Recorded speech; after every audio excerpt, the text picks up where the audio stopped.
Here. We have a quorum. Right, item 2 on our agenda is approving the agenda as presented and/or as amended. It's been moved. All in favor say aye. Aye. Opposed?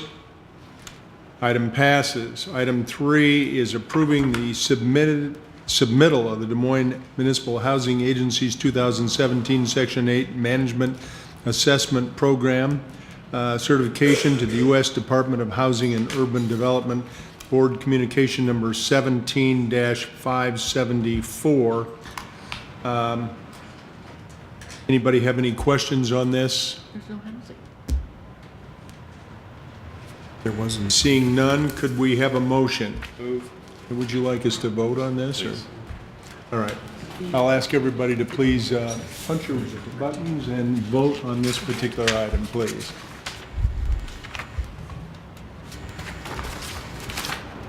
Gatto? Yes. 7 yes. All right, the item passes on that submittal. Item 4 is a motion to adjourn. Move. All in favor say aye. Aye. Aye. Opposed? This Municipal Housing Agency board meeting is now adjourned.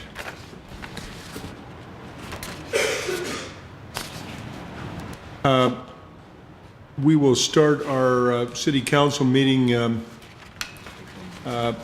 shortly.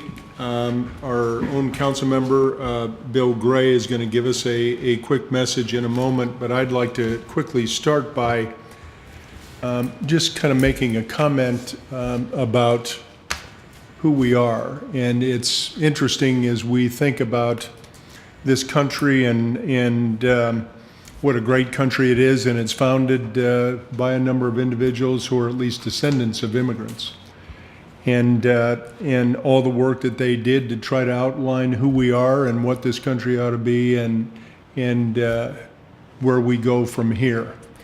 We think about Iowa. We think about all the great things and the great opportunities that citizens of the state of Iowa have had, and myself as an individual to be able to go around this country and see such wonderful things and meet wonderful people and go to parks and places like Washington, D.C. and into the South and the Southwest and have kids all over this country and know and hope, as I think we all do on this council and members of our city, want them to be safe and to be understanding, compassionate individuals and respectful of other people. And I think of those of us in Iowa and Governor Robert D. Ray. Is the Vietnam War was at a close, and we thought about who we are and what we are, and Governor Ray thought, what a great place for people who are fleeing and escaping a country that was in such turmoil to come to the state of Iowa, where we are friendly, we're welcoming, we're understanding, we're compassionate, and try to create a new home and a place for other people to come to this state, and know that that has been going on forever, but most importantly, especially in the 70s, Governor Ray set quite a model for the rest of us. And here in the city of Des Moines, we've had meetings within this last year and talked about who we are to various members of our community. Linda Westergaard up in the northeast side in Ward 2. We had a great meeting of 300 or so of our residents and citizens, and talking about who we are and what we are and how we work to support opportunity and for all members of our community, regardless of their race, their color, their gender, sexual preference, or any other thing. We welcome everybody and we protect everybody, and we want them to know that when they come to Des Moines, we're going to be understanding, we're going to be supportive, and we're going to help protect them in their lives, their friends, their visitors, their relatives, anybody that comes to Des Moines. We're going to try to do what we can. And I just say that to let everybody know that this city will continue to do that. And we've had meetings. All of our departments have been supportive of the idea, and I know that all of us in Des Moines are not and will never condone bigotry, hatred, violence of any type. In this city, we want to continue to be respectful of all people, and that's who we are, that's what we are, and that's what this city represents. This council, our staff, our city manager, and hopefully all of our citizens as well. So I just think it's important in light of some of the things that have taken place over the past 72 hours or so, that we all remember who we are as Iowans and know that we're Iowa nice and we want to continue to be. So I'll turn it over to Councilmember Gray, and Stan? thank you for allowing me to have a minute. For those that want to stand, this will be short and sweet. Heavenly Father, help us this afternoon as we look over the agenda, and hopefully we can make the right decisions for our community. We ask this in your name. Amen.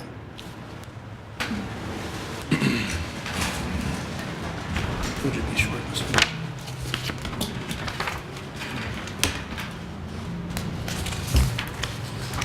Should have a corrected.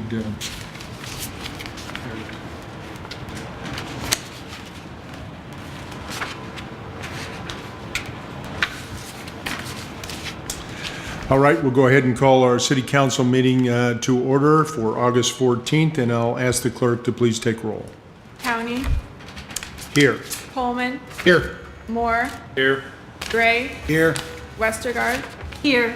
Hensley. Here. Gatto. Here. We have a quorum. Okay, item 2 is approving the agenda as presented and/or as amended. Move. It's been moved. All in favor say aye. Aye. Opposed? Aye. Item passes. Item 3 is approving the consent agenda tonight. Those are items 3 through 56. And these are routine items and will be enacted by one roll call vote without separate discussion unless someone, either a council member or somebody in the audience, asks for some items to be pulled for further clarification or discussion. I will quickly let you know that item 4D, 4N, and 4Q, Councilmember Coleman votes no. Item 5, Councilmembers County and Moore vote no. Item 10, Councilmember Moore wishes to speak. And item 54, Councilmember Westergaard wishes to speak. Are there any other items that anyone would like to have pulled for any reason, discussion, clarification? Mayor? Yes. I would like to add 20 Okay. on a speaker. Item 20.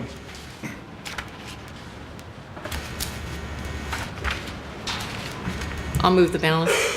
All right, the balance has been moved.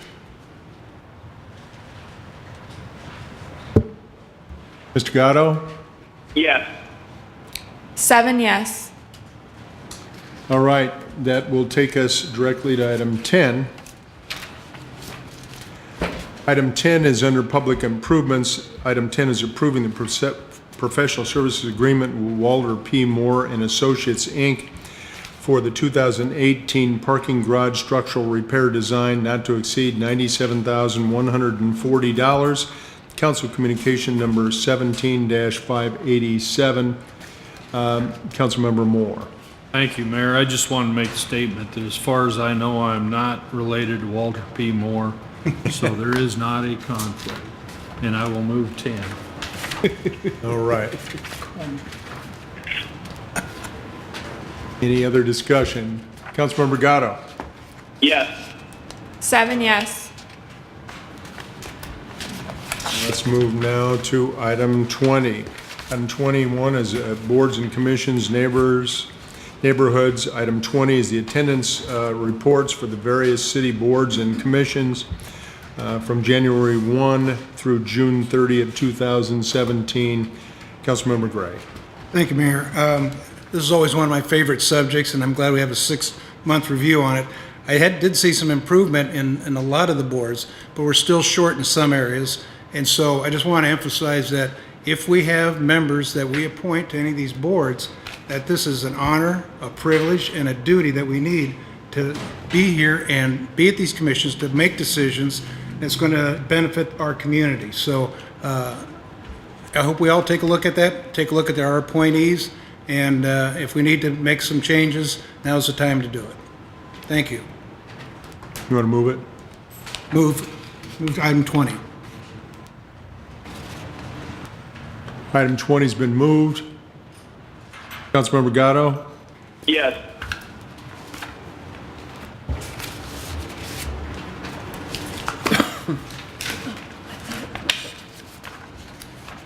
Ms. Coleman? Sorry. 7 yes.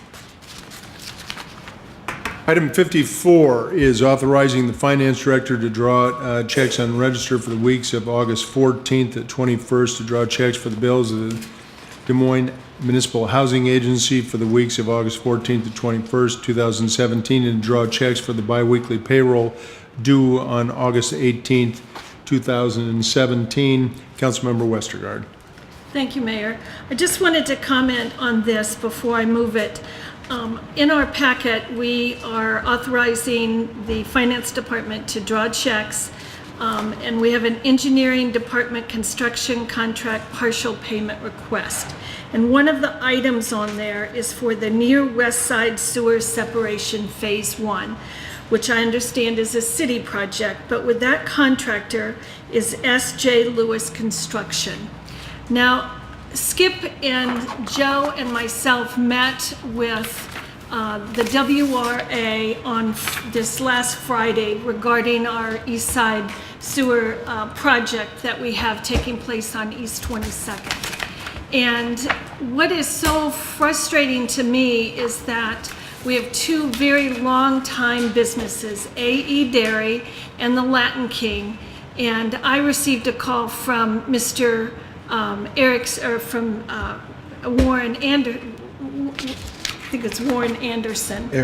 Warren Erickson. I'm sorry, Warren Erickson. Regarding this project and how unresponsive the contractor has been, how the project has been repeatedly delayed. They have their parking lots torn up and they're not getting any kind of resolution. What bothers me is when I drive by and I see all of these out-of-town people working on this project. And I think it's a good reminder to us that the lowest bid is not necessarily the best bid. And we have qualified workers right here in our city that could be working on those projects. Their paychecks would be staying in our city, and instead they're all being shipped out to all these different states because we saw quite a few cars with lots of out-of-state plates on them. I think it's too bad that we have long-time businesses that we're not responsive to, that we're allowing this contractor to delay the projects. A project that was supposed to be done some time ago is still not done. They tell us that by next Saturday, they will have part of the road poured, and I doubt, from looking at it, I doubt very much that that will actually happen. We asked for a meeting with the contractor and they would not meet with us. Mr. Gano was there and we thank you for that. But it's very frustrating. I just want all of us to be, to keep in mind when we're paying our bills and when we're handing out contracts, that we learn as much about the contractors as we can. This contractor has the near West Side Sewer Separation. He also has the East Side project, and I know he's getting ready to begin on the Ingersoll project. So I just ask that we all keep our eyes open and stay in contact. I'm going to stay in contact with the superintendent at the WRA so I can keep updated with what's going on, but I just wanted to talk about that. So with that, I will move item 54 unless anybody would like to add anything. Anybody? All right, thank you, Linda.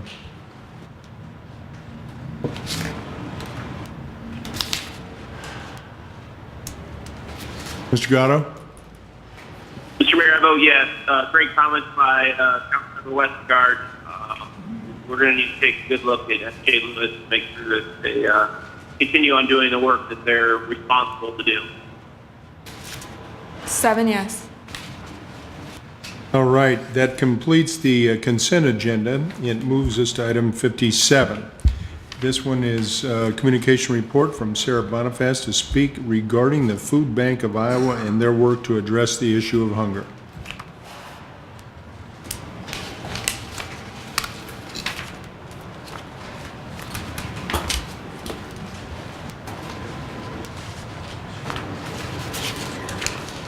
Good afternoon. Thank you for the opportunity to speak before you today. My name is Sarah Boniface. I am the Development Director for Food Bank of Iowa, and it's a position I've held for 8.5 years. Food Bank of Iowa was founded here in Des Moines in 1982.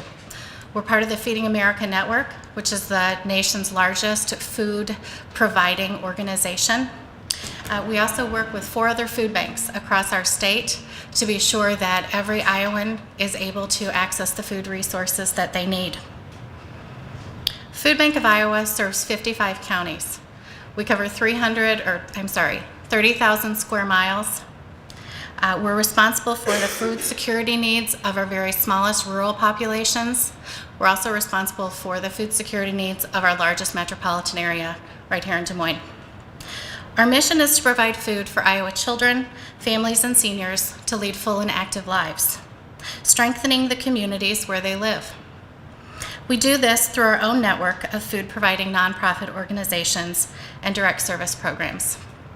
In Iowa, 1 in 5 children do not have enough to eat every day. 1 in 8 Iowans experiences food insecurity. They lack access to enough food to lead healthy and active lives. In Polk County, it's 55 residents struggling every single day. Last year, the Food Bank of Iowa provided 13 million pounds of food throughout our network. 25% of that stays here in Polk County. In Polk County alone, we have 155 food providing assistance partners. What's more interesting, I think, to the council members is here in Des Moines, we work with 101 different organizations that provide food. I did provide a list that I'd like to pass out to you. I want to hand it to Mr. Coleman and thank you. I'll move to receive and file. All right. All in favor, say aye. Aye. Aye. The list that I've provided lists all 101 of our food providing partners in Des Moines. I've sorted it by zip code. Hopefully that will help you to track your wards a bit better, to know what services are going on. Our Des Moines partners are food pantries, shelters, residential treatment programs, soup kitchens, and multi-service sites. In order to provide food directly to some of our most vulnerable population, our children, we've started several direct service programs. In Des Moines, 17 elementary schools participate in the backpack program. A sack of food goes home with those children every Friday or the last day of school for the week to bridge that gap when they don't have access to breakfast and lunch at school. In addition, over the last 2 years, we've established 8 school pantries at Des Moines schools. It's in high schools. We've also transitioned several of our elementary schools to a school pantry. We have a fully functioning operational pantry on site in a school building. Students are able to access that. If they get to school in the morning and they need something to eat right away, they can get to it before school, during school, after school, and they can take needed food home to their families. Both of those programs are fully funded by the Food Bank of Iowa at over $700,000 every year to administer those programs. What we've done, and with our network of partner agencies, is admirable. It's not enough when we talk about the number of children and the number of people who are food insecure. As such, we have begun a complete renovation of our facility that's located at East 17th and Guthrie Avenue. We moved into our facility in 1999. It was a beer distributorship. it is still configured today as if it was distributing beer. We can efficiently move about 300,000 pounds of food every month. We're moving 3 times that every month. It's no longer efficient. With our new facility, we will also be able to add a pantry on site. One more location in our area where residents are able to access food. Every month we have to turn away food donations because they come in a bulk form. There's no place that is safe, clean, in order to repack that food. Our new facility and renovated facility will have a clean room as a part of that. We have big goals with this renovation. Our goal is to double our distribution from 13 million pounds to 26 million pounds. We're going to triple our warehouse capacity, and we're going to quadruple our volunteer opportunities. I ask the City Council to consider ways that the City of Des Moines can support and assist both with the operations of the food bank and perhaps with the renovation project. If you've not had an opportunity to come visit us and to tour our facility, I'd like to end today with issuing a personal invitation to come out, see our operation, see what it is that we do. I promise that you will be informed. Thank you. Thank you. Almost made it perfect. Good job. That little stutter. Anybody have any questions of Sarah? I have a comment. I do have a question. I guess, are you specifically asking us to, 2 questions. Are you asking specifically for funding? And secondly, are you asking for assistance with additional space? Not with additional space. What we found is the footprint of the building that we're in. Sorry. The footprint of the building that we're in will allow us to meet these goals. When it is properly configured, we're able to double our distribution and triple our warehouse capacity. So space is not an issue at this point. I would ask that as a council that you do think of ways or possibilities that the food bank can look for any type of support, financial support, if it is to be available with that.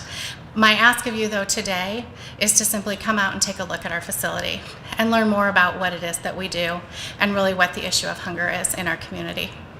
I've been out there. It's an impressive operation. What's the total cost of the campaign or what your project? Yep, we're looking to raise $7.9 million for the campaign. To date, we have 63% of that already secured. Thank you. Thank you. Linda? Thank you, Sarah, for being here today. I have been to your facility and taken the tour, and it's a wonderful facility. I know that you're doing your remodeling or your addition on there, so I'm excited to see it when it's done. But I just want to thank you. I know that you have food pantries in schools that are in my ward. I've been to Finley School. I've been there on site. I've seen your backpack program there, and it's really amazing to know that these kids are going to go home with food on Friday, because many of them don't have food until Monday when they come back to school. And we're just getting ready to start up our Fuel Up First program again at East High, where we have volunteers and we have voluntary food. So I would just ask our residents, what you need more than anything would be dollars. That is true. Write that check for $10 or $5 and get it to you, because you can do more. You can buy food in bulk, and you can buy more food for $5 than what we can buy. That is true. We are able to take $1 and we're able to provide 4 meals with every dollar that's provided to the food bank. Great work. Anybody else? Thank you. Thank you again. All right. Could we have motion to receive Sarah's comments? And I'll move to receive and file. All right. And maybe just add that if there could be a date that could be coordinated by Joyce to set up a time to have people come out and tour. Okay. Mr. Gatto? Yes. All right. 7 yes. It is now 5 o'clock. We need to open our hearings with item 62. Item 62 is on the vacation of a portion of Southeast 6th Street and Southeast 7th Street between vacated East Market Street and vacated East Elm Street, and the conveyance of building encroachment easements and conveyance of a portion of a previously vacated East Market Street right-of-way between Southeast 6th and Southeast 7th Street, all adjoining 201 Southeast 6th Street to District at 6th LLC in exchange for a permanent easement for public ingress egress over property owned by District 6 LLC. A is the first consideration of the ordinance above. B is the final consideration of the ordinance above. The waiver is requested by the applicant and it requires 6 votes. Item C is a Planning and Zoning Commission recommendation, and D is the Urban Renewal Development Agreement with District at 6 LLC for the construction of a multi-family housing project at 201 Southeast 6th Street. Council Communication number 17-575. We'll go ahead and open the hearing. Is there anyone here to speak on this item? Again, in the vicinity of Southeast 6th, Southeast 7th, between Market and Elm. Mr. Mayor, if there's no one there to speak, I will move 62 A, B, C, and D. All right.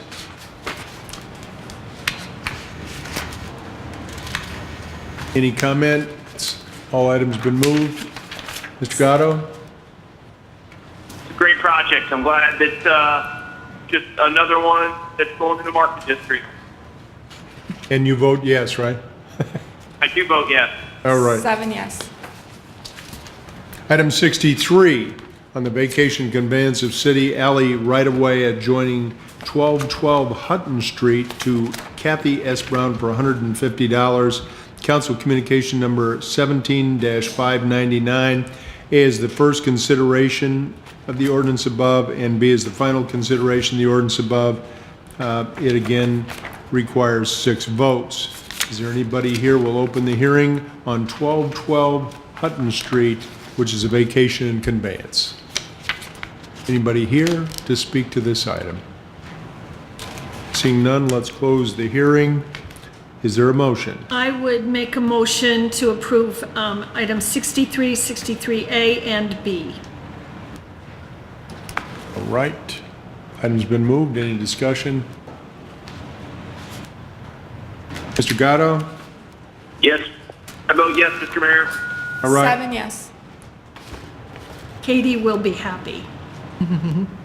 All right. Item 64 on the conveyance of excess city-owned property at 132 and 136 Regert Street to Premier Crete, Inc., $51,030. Council Communication number 17-600. We'll open the hearing. Is there anyone here to speak to this conveyance? Seeing none, let's close the hearing. Do we have a motion? Yes. Move item 64.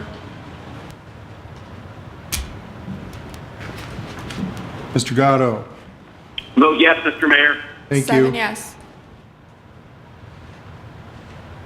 Item 65, on the conveyance of an underground electric easement across a portion of Glendale Cemetery to Mid-American Energy Company for $1. Let's open the hearing on that item. Anybody here to speak to this Glendale Cemetery right-of-way conveyance? Seeing none, let's close the hearing. Could we have a motion? Mayor, I'll move 65. I got no complaints from any of the residents there, so I'm sure it was okay. All right. Mr. Gatto? I vote yes, Mr. Mayor. Thank you. Mr. Coleman? 7 yes.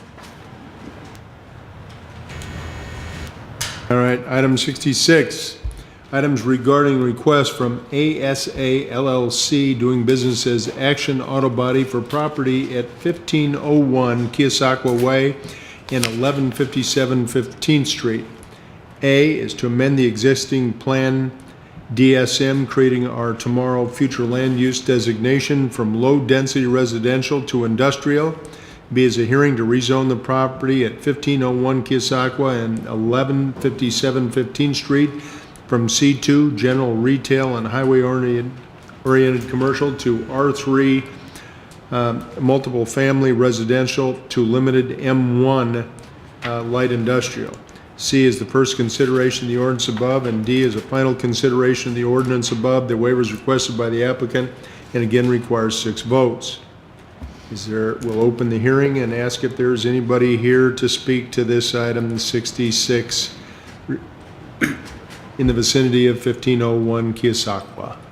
I'd be happy to make a statement and then maybe save you some time. Okay, thank you. Just stay right there, though.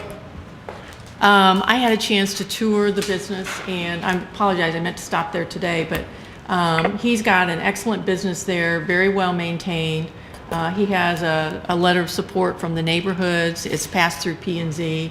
I'd be happy to move items 66A, B, C, and D. It's the type of businesses that we want to have, and appreciate all the work that you've done to get it to the level it is. Nice compliments. All right, it's been moved. Any comments? Any comments from anybody in the audience?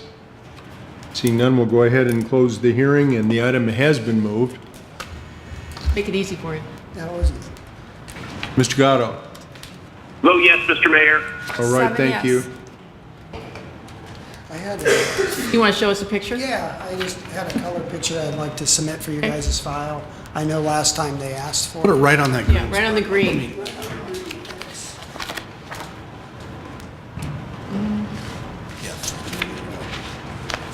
Shows the road head. We moved the table, I guess.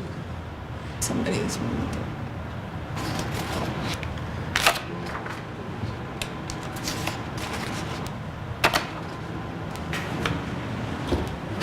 Yeah, I would just like to add this to your file, and we've met the conditions that were required of us on the building, the frontage. And thank you very much for allowing me to come up here today. And I appreciate the nice compliments Ms. Hensley had to say. All right, thank Full you. business, thank you. I'll include in my motion that we Receive incorporate and this, file. the reason, receive and file. All in favor, say aye. Aye. All right. Aye. All right, thank you.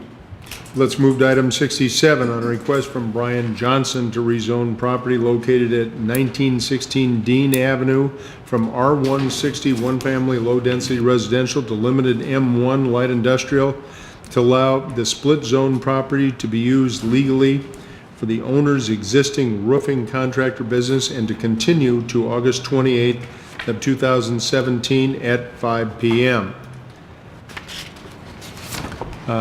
Is there anybody here to speak to this? The motion here is going to be to continue to August 28th. Mr. Mayor, I'll move to continue it, item 67 to August 28th. Okey-doke. Close the hearing. The item's been moved. Mr. Gatto votes yes. 7 yes. Yes, sir. All right, item 66, regarding petition to establish the Sherman Hill Self-Supported Municipal Improvement District, SMID, and to continue that item to August 28th at 5 p.m. Anybody here would like to make a comment on that? We'll open the hearing. Seeing none, let's close it, and maybe we can get a motion. I'll make a motion to move item 68, but there is a level of frustration that's developed as a result of this being continued again. And from what I understand, I'm being told that it's timely notice was not given, and this is the second time. So hopefully the third time is a charm and we can get it right. From whomever, but I just think that there needs, because it does create questions in the neighborhood. All right, item's been moved.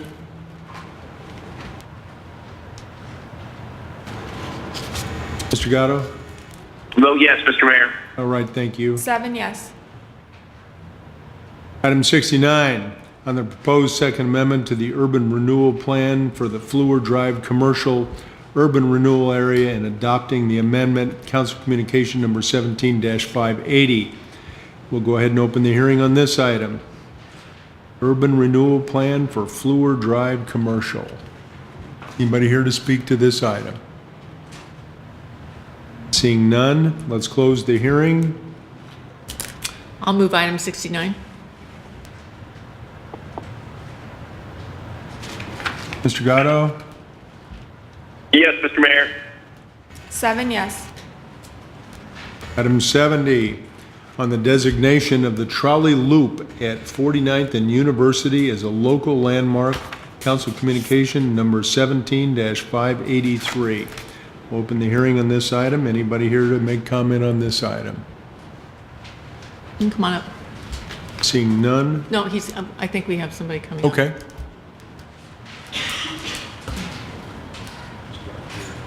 I just want to thank the council for your consideration to place this trolley loop, the only streetcar trolley loop left in Des Moines, on this local, as a local landmark. Like in the future to see something on there so that people drive by that landmark or that loop, that they know what it is, and we can pass the Des Moines streetcar era on to the next generation. So I appreciate your consideration. All right, and could you give us your name? Earl Short, streetcar friends. All right, thanks, Earl.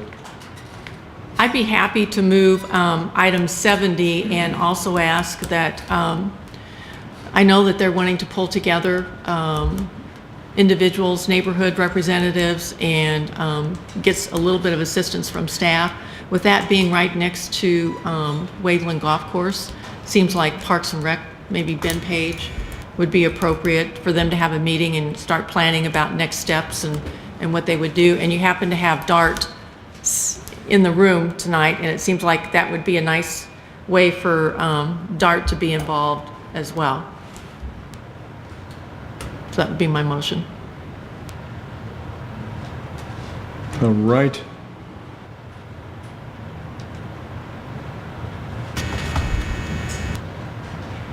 Mr. Gatto? Oh, yes, Mr. Mayor. Thank 7 you. yes. Item 71, on 63rd Street and Creston Avenue, traffic signals, a resolution approving the plan, specifications, form of contract documents, engineer's estimate, and designating the lowest responsible bidder as Iowa Signal, Inc. Wayne Leslie is the president, $155,911.20. Council Communication number 17-594, A is approving the contract and the bond and permission to sublet. We'll open the hearing. Anyone here to speak on the traffic signals 63rd and Creston? Seeing none, we'll go ahead and close the hearing. I'll move items 71, 71A. This has been a long time coming, so I'm really glad to see this moving forward, as well as the residents. All right, item's been moved. Any comments? Mr. Gatto? Oh, yes, Mr. Mayor. 7 yes. Item 72, on Hubble Avenue and University Avenue intersection improvements, a resolution approving plan, specifications, form of contract documents, engineer's estimate, and designating the lowest responsible bidder as TK Concrete, Inc., Tony J. Vermeer, President, $184,125. Council Communication number 17-597, A is approving the contract and the bond and permission to sublet. We'll go ahead and open the hearing on this item. Is there anyone here to comment on this item? Seeing none. Mr. Mayor, Yeah, go ahead. I'm sorry, I have a question. I know that S.J. Lewis is going to be doing a lot of work on Hubble and University with the sewer project. How is this going to be affected, and is it going to be at the same time as the lane closure on University is going to be in Hubble? Could I respond to that? Sure. I asked that question, Joe, and I'll read Thank to you. you the response that you would have if you were here. It said, I asked the question, WRA will be working on the sewer separation project. How close in proximity are the two projects? I would like to know when the Hubble University project is projected to be started, and surely we would not close the road for the WRA and then close it again to redo the road for the intersection improvement. The response that I received was the WRA East Side Interceptor project will include boring a new sewer from East 21st Court, east of Taco John's, under the center of the intersection to the parking lot vacated East 22nd Street, which is where we were Friday, west of the Latin King restaurant. This sewer work is anticipated to start within the next month and to be completed this fall. The proposed sewer does not conflict with the proposed traffic signal work at the southwest corner of the intersection. The proposed sewer work will not include the need to close all lanes in any direction at the intersection, Hubble Avenue or University Avenue. The sewer project will include at least 2 temporary 3 or 4 week timeframes, but exact timeframe could be different based upon progress of construction. Closures of the outside lanes of Hubble Avenue and University Avenue at the northwest, northeast, and southeast corners of intersection at different stages of the project. The traffic signal project includes work at the southwest corner of the intersection and will also be completed this fall. The traffic signal project will require temporary lane closures of the outside lanes of Hubble Avenue and University Avenue at the southwest corner of the intersection at different stages of the project. That's what I received, but you and I both know that I doubt very much that by fall that sewer project is going to be done. Yeah, I would just hate to see the southwest corner of University and Hubble closed, and then the northwest corner also being closed as they dig that pit adjacent to Latin King and where Tom's Auto. It is going to be a complete mess on that whole intersection with those lane closures. I agree, and we have two we have, those are our landmark businesses on the east side, and they're going to be inconvenienced even more.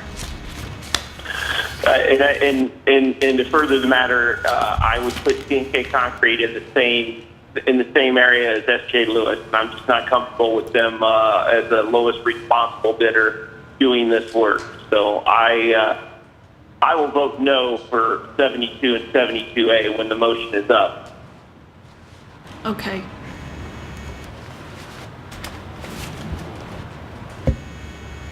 Okay.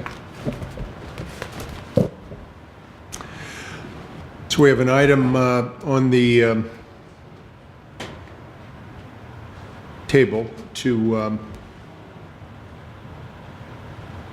move for the intersection improvements from TK. Somebody gonna move it? Linda, can I ask a question? Yes, sir. To the degree of timing, and I know the answer that you gave, is there flexibility in going to one or both of the contractors to avoid the worst of the situations? I mean, there's probably a deadline for them to fix it, but to do the work, but we could push one way or another, I would guess. I would certainly be in favor of that. I mean, I'm very concerned about these projects, and I'm very concerned about the sewer project on East 22nd, because I've been there, I've seen it. Mm-hmm. I think it's impossible for them to do what they say they're going to do. So I would agree with Councilmember Westergaard. I don't think that S.J. Lewis won't even sit at the table with Councilmember Coleman. No, they wouldn't. We asked for a meeting last Friday.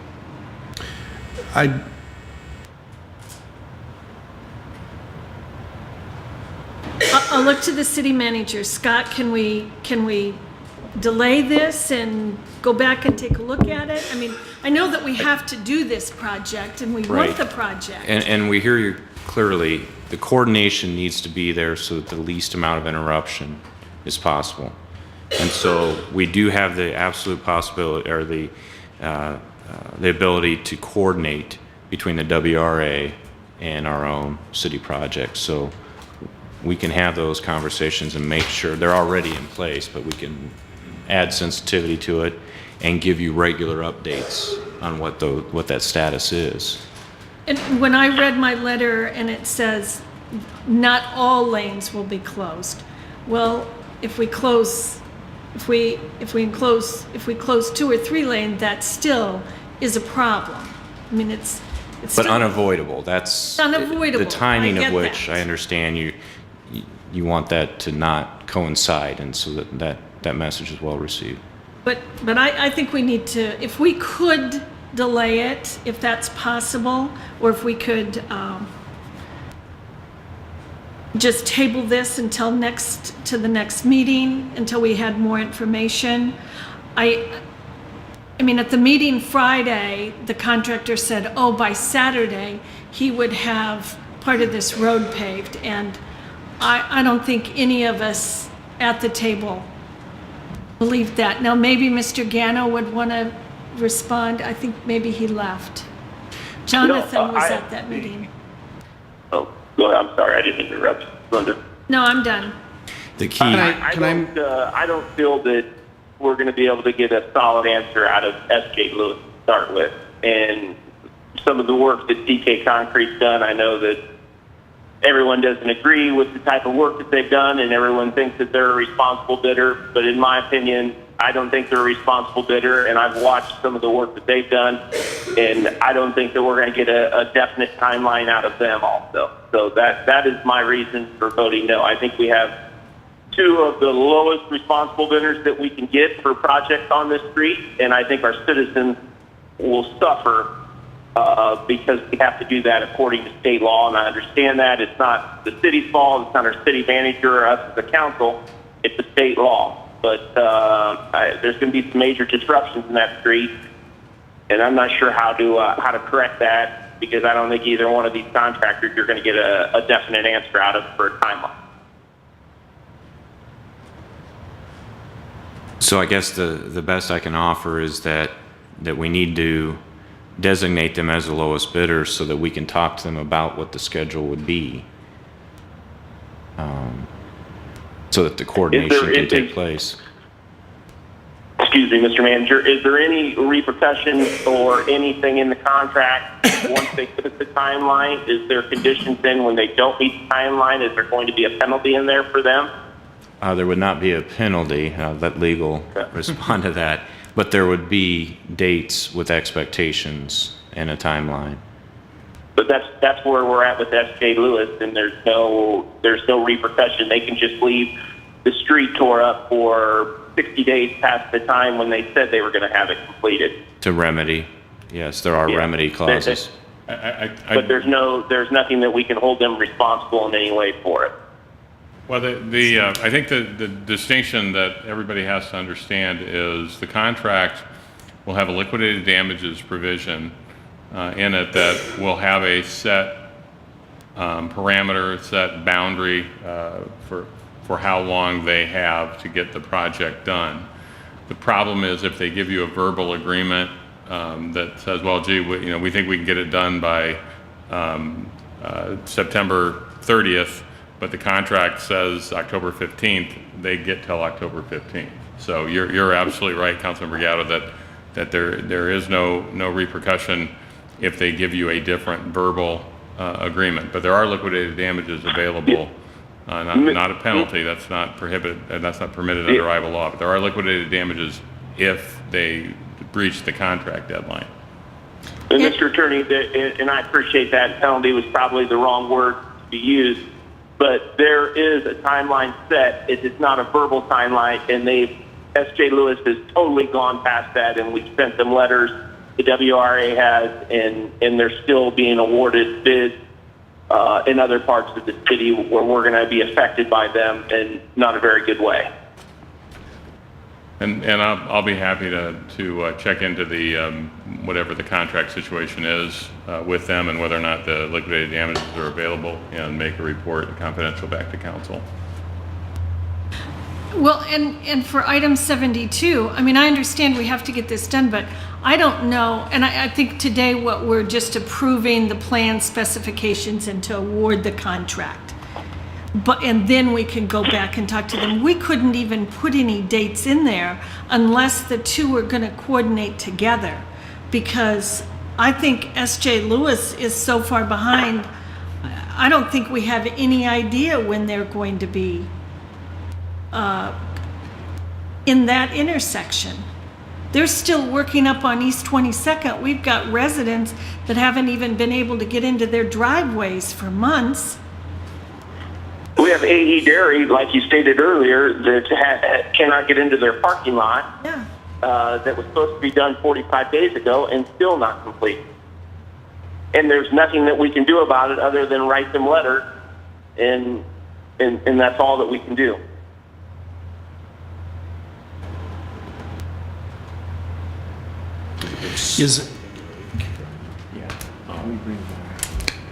I think we've been discussing with the, our city attorney remedies that are available to us by Iowa law, which sound rather limited, at least within the contract itself. However, Can we just bring this back after we have an update? I mean, at this meeting Friday, the contractor said by Saturday, I think it was a week from Saturday, he would have it done. This is for the East 22nd project. At least that would give us a little better idea. Can I jump in? Because I think there's really two different issues here. We have a contractor issue that some people are concerned about the contractor. There's one way to solve that, and that is for a majority of us to say that they aren't the responsive bidder and go to the second lowest bidder. And I don't think that we should be prepared to do that tonight without a record, and Joe is gone to make it clearly into the record why we would do that. So if that was the goal, I think we should delay it.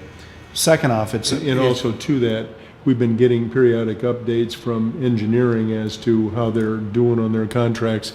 I don't see an engineer here tonight to be able to report that to us. So I think that could be an option, but I would hesitate to do that today. The other issue, so that's one issue. The second issue that I hear is coordination with another contractor that has already been, a little hard to nail down. And I think if we're going to do that, we ought to have some leverage. Obviously, we don't have leverage over them, but leverage over somebody. We have a special meeting a week from Wednesday. It wouldn't be delaying it for even a couple of weeks, but 10 days. And I think that having a chance to deal with this would be beneficial for Joe and Linda in particular, whose wards meet right there at that intersection. So I would support a delay if there's nothing else that we could do. And quite frankly, the risk of a delay is this bidder could pull their bid and say, I'm out, which would cause us to go to the next lowest bidder, I would think, which is only a couple of $1,000s away. Mayor, if I could, I want to make sure I have clarity on the second part of why the delay, and that's such that the coordination could take place with the first contractor. I'm not saying it's necessarily my opinion, but it sounds to me like there's council people that feel strongly enough about this coordination that if we can't get it coordinated, we would decline the bid and wait until another season or another time to make this improvement. Reject all bids and rebid it. Okay. I would support that. We can do that. So, I would think that you would come back with a kind of a negotiated, and I will sure tell you from my perspective, Councilman Moore's been more out, so I don't want to, jump on your territory here, but I do think that sitting down with a meeting with the city is a good sign whether or not they're a responsive bid and bidder to the city. And so even though the other contractor is not under contract to the city, I think because of our part ownership of the WRA and that this project is in our city, we ought to expect that they be here, or the council ought to consider them a contractor that is not eligible to bid on our work. Which is really a third issue. But we won't know that till next Wednesday, if we came back in that time frame. I I would like to have discussion with C&K Concrete has did a lot of work at the Southwest 9th intersection in Park Avenue. And there was weeks that had gone by that no work was done. Now, the work got completed 3 months later, and that was the date it was supposed to be done. But the lane closure at Southwest 9th was 2 months. And I periodically called the city engineer, and when I would call, they would bring a crew out and they would start working. Now, I go down Southwest 9th every day. I'm not on Hubble and University. But I guarantee I will hear if they have lane closures and no one working out there, and it's going to be the same thing. And then we've got S.J. Lewis on the other side of the street doing the same thing. It's going to be an absolute nightmare. So I don't feel comfortable with both these contractors on each side of the street doing that. And I know they're the lowest responsible bidder, and I understand we're somewhat of our hands are tied. But I think that we sent enough message to TK that we should have a meeting with them so we can all get comfortable. Because I don't think I'm the only council member that's not comfortable with T&K. I don't think you need to stay. Okay. And delay it, and I'll have those discussions. Then I would make a motion that we delay item 72 until a next special meeting. So, And what do we need to get? Let's ask for what's the appropriate request to the information that we need by that meeting. I would say date that the lane closure will be done, and the date that the work will be completed, and the date that the lane closure will happen from both contractors, from S.J. Lewis and T&K, and try to coordinate it so it's not all at the same time, and hold them to some type of time schedule. well, I also heard that I'd like them to be at the same time. we need to know what flexibility there would be for TK to possibly delay if the first contractor is not getting their stuff complete. Right, Joe? That's fine. And my question was, how are the two going to work together?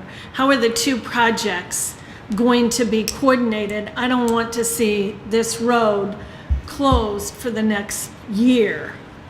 It's too busy of an intersection. We've got to be able to do this better. And we cannot let it get out of hand like it has already. I was just disappointed that I had to receive calls from the business owners that there was a problem. I just feel that we should have been alerted to that long before we were. Yeah, I agree. I think we have an opportunity to be proactive here, and let's try to be proactive with at least get both of them at the table and figure out a timeline that we're all comfortable with.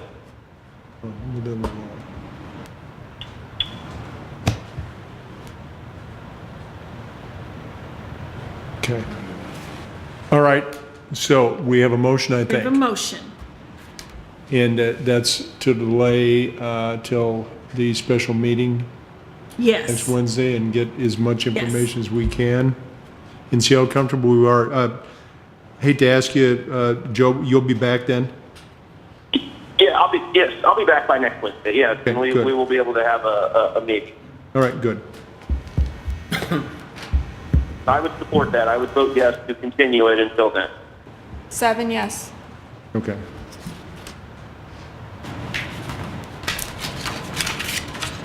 So we need to set a special meeting at the beginning of our work session. Yes. Okey-doke. That completes our hearings at 5:34. Takes us back to approving item 59, which is amended and restated urban renewal agreement for the sale of land for private redevelopment with Grand 7 Partners LLC, Council Communication number 17-602. Is there anybody here to speak to this item? Mr. Mayor, I know that they are here, but I'm happy to move this item, and I would ask that, because we've got some time lines in here with when they would be receiving additional funds. I'd just like to ask that we have an update at our November 6th workshop, because they are supposed to start the Skywalk Tower by November 1st. And if we could just have an update at November 6th and have that on the workshop agenda with an update, because I know that that is really critical to the businesses down in 7th and Grand. We'll just put that on the schedule. That'd be great. So this is Nelson and 7th and Grand, right? Just Yes. for anybody that's listening and Correct, watching. yeah. yes.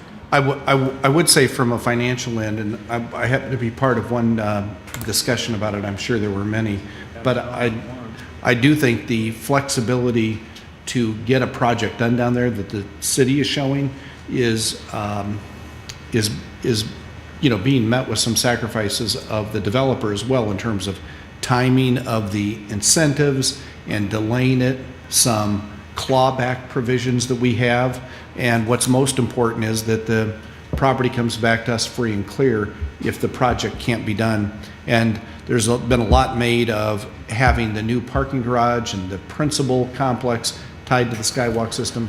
That has to be started yet this year and finished next. So it's a pretty aggressive timeline, but something that works. I would just say, for my colleague's sake, some of the sentences in there say that the council may do this or may do that. I can tell you it would be my intention that I would vote to do them, not to may do them. I think it's important that if we can't get this done, which I think, of course, this will get done, that we have an ability for the council to act quickly and move forward. Well, I think, and I agree completely with what you're saying, because I was involved in some of those meetings, and it was very clear that we wanted to have time-specific deadlines in there, because this is a project that's gone on for a while, and we just need to make decisions one way or the other. And I feel that the timelines and what's been outlined and worked through with the developer and the staff that have worked on this, that it's really fair to all parties involved. So we just need to stick to it. I'll move item 59 with the 11/6 date in there for a presentation. Mr. Gatto? Vote yes, Mr. Mayor. 7 Thank you. yes. Item 60, these are items regarding Gray's Station, the vicinity of 1300 Tuttle Street, Council Communication number 17-603. A is the final consideration of the ordinance to rezone the property C3B, Central Business Mixed Use and Floodway, to PUD, Planned Unit Development, to allow redevelopment of 83.73 acres with mixed use, low, medium density residential, high density residential, and open space. B is the Urban Renewal Development Agreement with HRC NFS1 LLC and Hubble Realty Company. And C is setting the date of hearing on the approval of documents and conveyance of excess city property south of and adjoining Martin Luther King Jr. West Parkway and west of and adjoining Southwest 11th Street to HRC NFS1 LLC for $970,000. And we'll hear that on the 28th of August of this year. Let's go ahead and open this up and see if there's anybody that has any comments on this agreement. I'd like to make a couple comments too.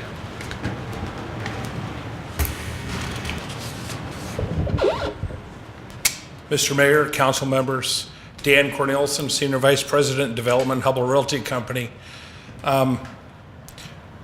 It's been a long journey, a long process, and hoping and anticipating that council approves the project tonight.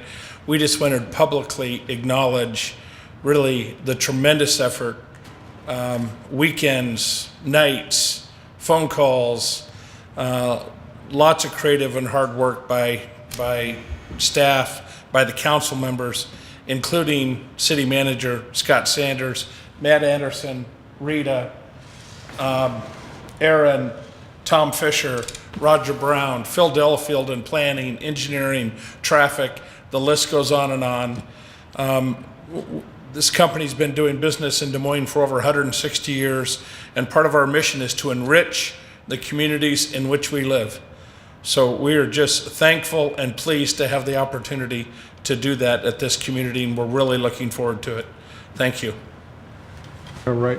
Any questions of Dan? I do. Thanks, Dan. A couple weeks ago, we talked about this at a work session, and for those that didn't watch it, I kind of recounted the first time I voted on this, which I think was 2004, if I recall. And it's amazing how many of the boxes we're checking now on what our hopes were. Back then, I think we first called it River Point West and other things. So others have carried the water on this for a long time, even more than I, but I'm really proud to see it come together. I have one question that I know we're not going to amend the report or the recommendation at this last second, but I do want to talk to you about the density within the neighborhood area.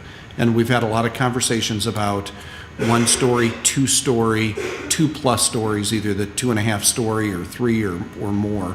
And the compromise reached at planning and zoning was that you were required to do mainly 2-story product, but you had the ability to do some 1-story product as well.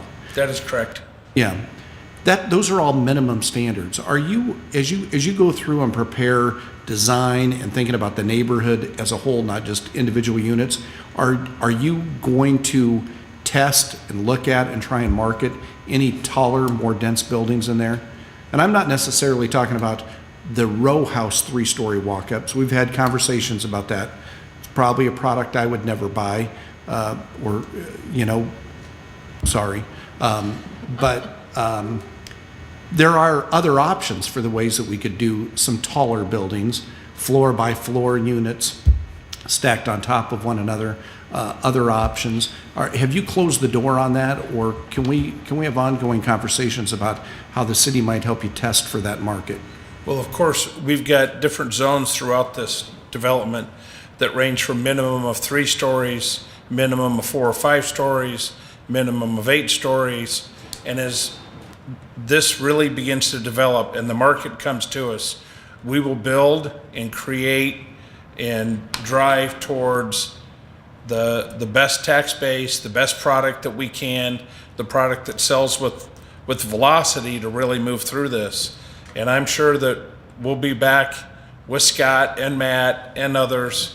This is, Rick says, up to 15 or 20-year project.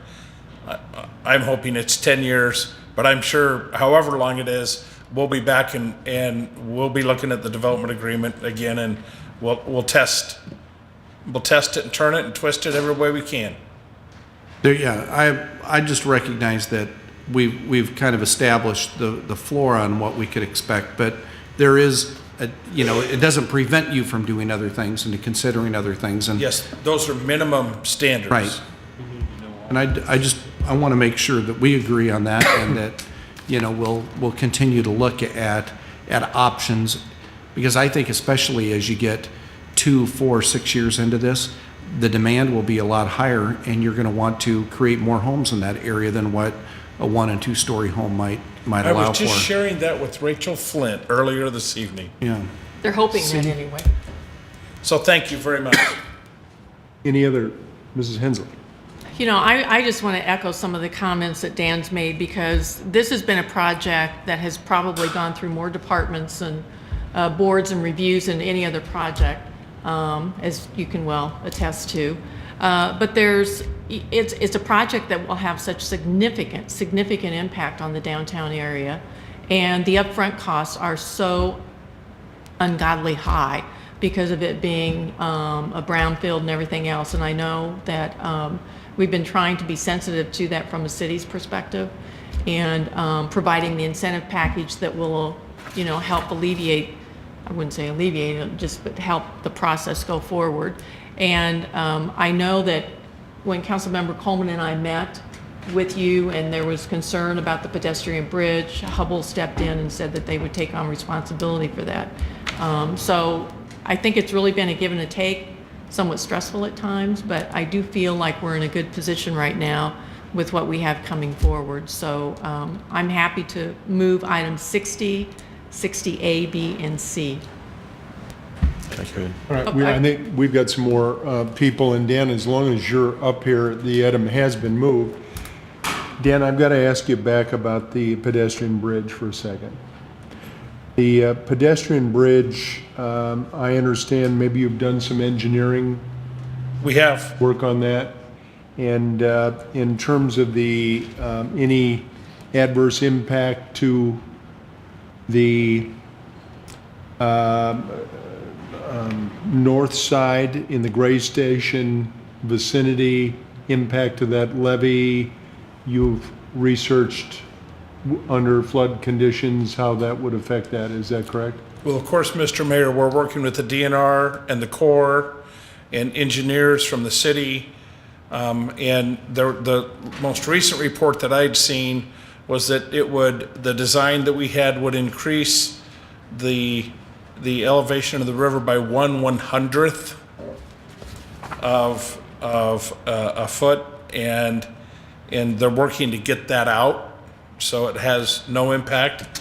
But we're sensitive to that, and that's part of what the design requirements will be as we continue to work with Scott's team in engineering and the DNR and Corps to get the bridge designed, finally approved, and get started on it.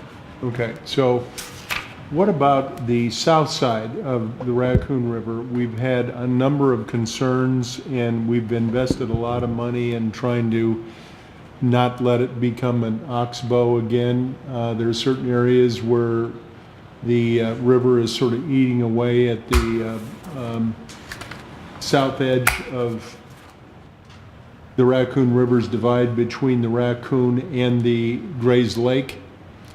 The question I would ask you, is there any impact of this bridge on the south side, on the Grays Lake side, that might deflect water in a flood situation that would adversely impact the Grays Lake side that might jeopardize the millions of dollars that have been invested over there?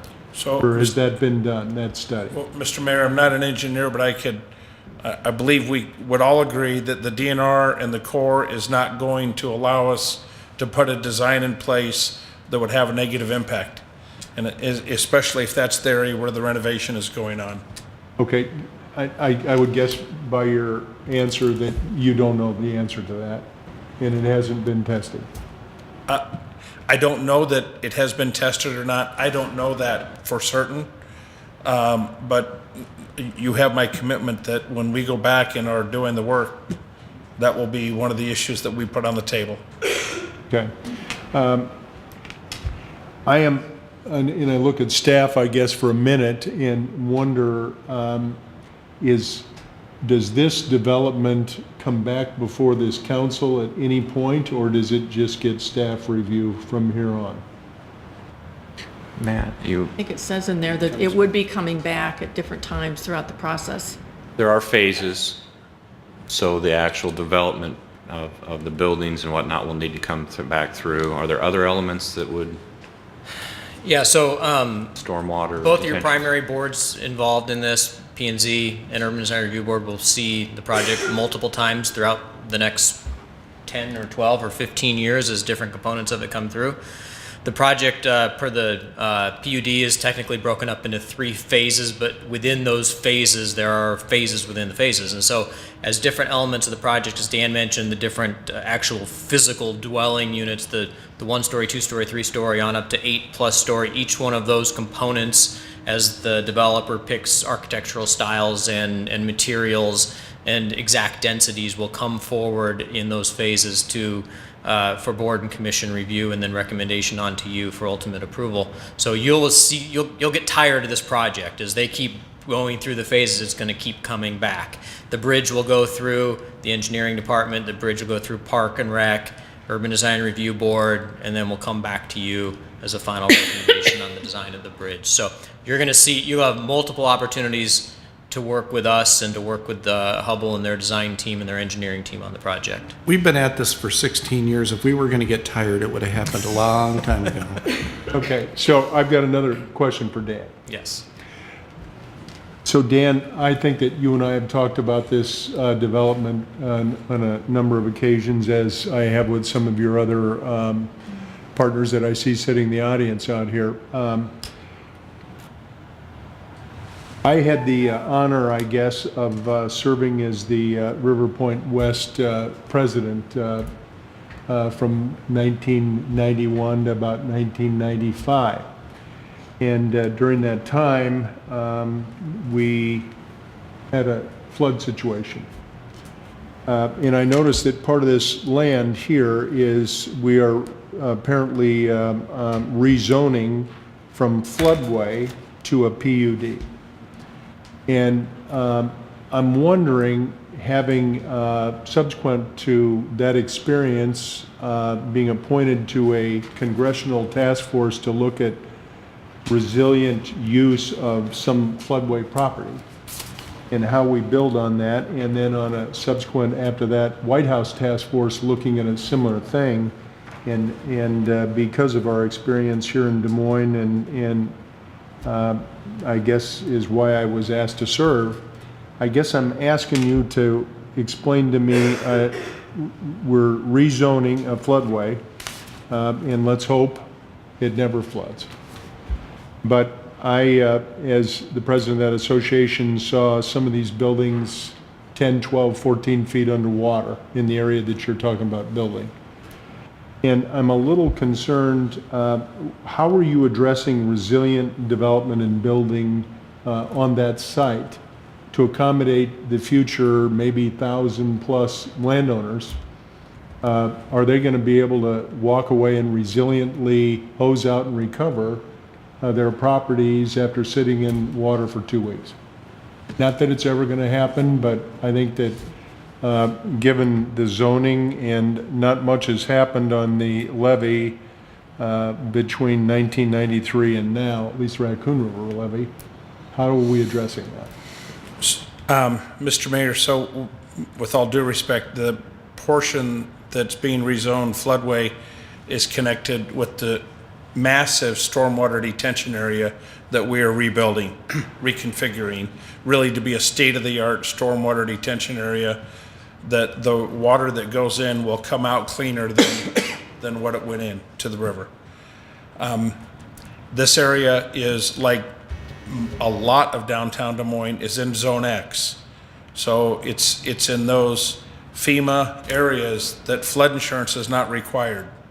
Now, with that said, as we sell for sale housing, we will advise buyers, flood insurance is not required, but you can purchase it, and here are options through which you can purchase it.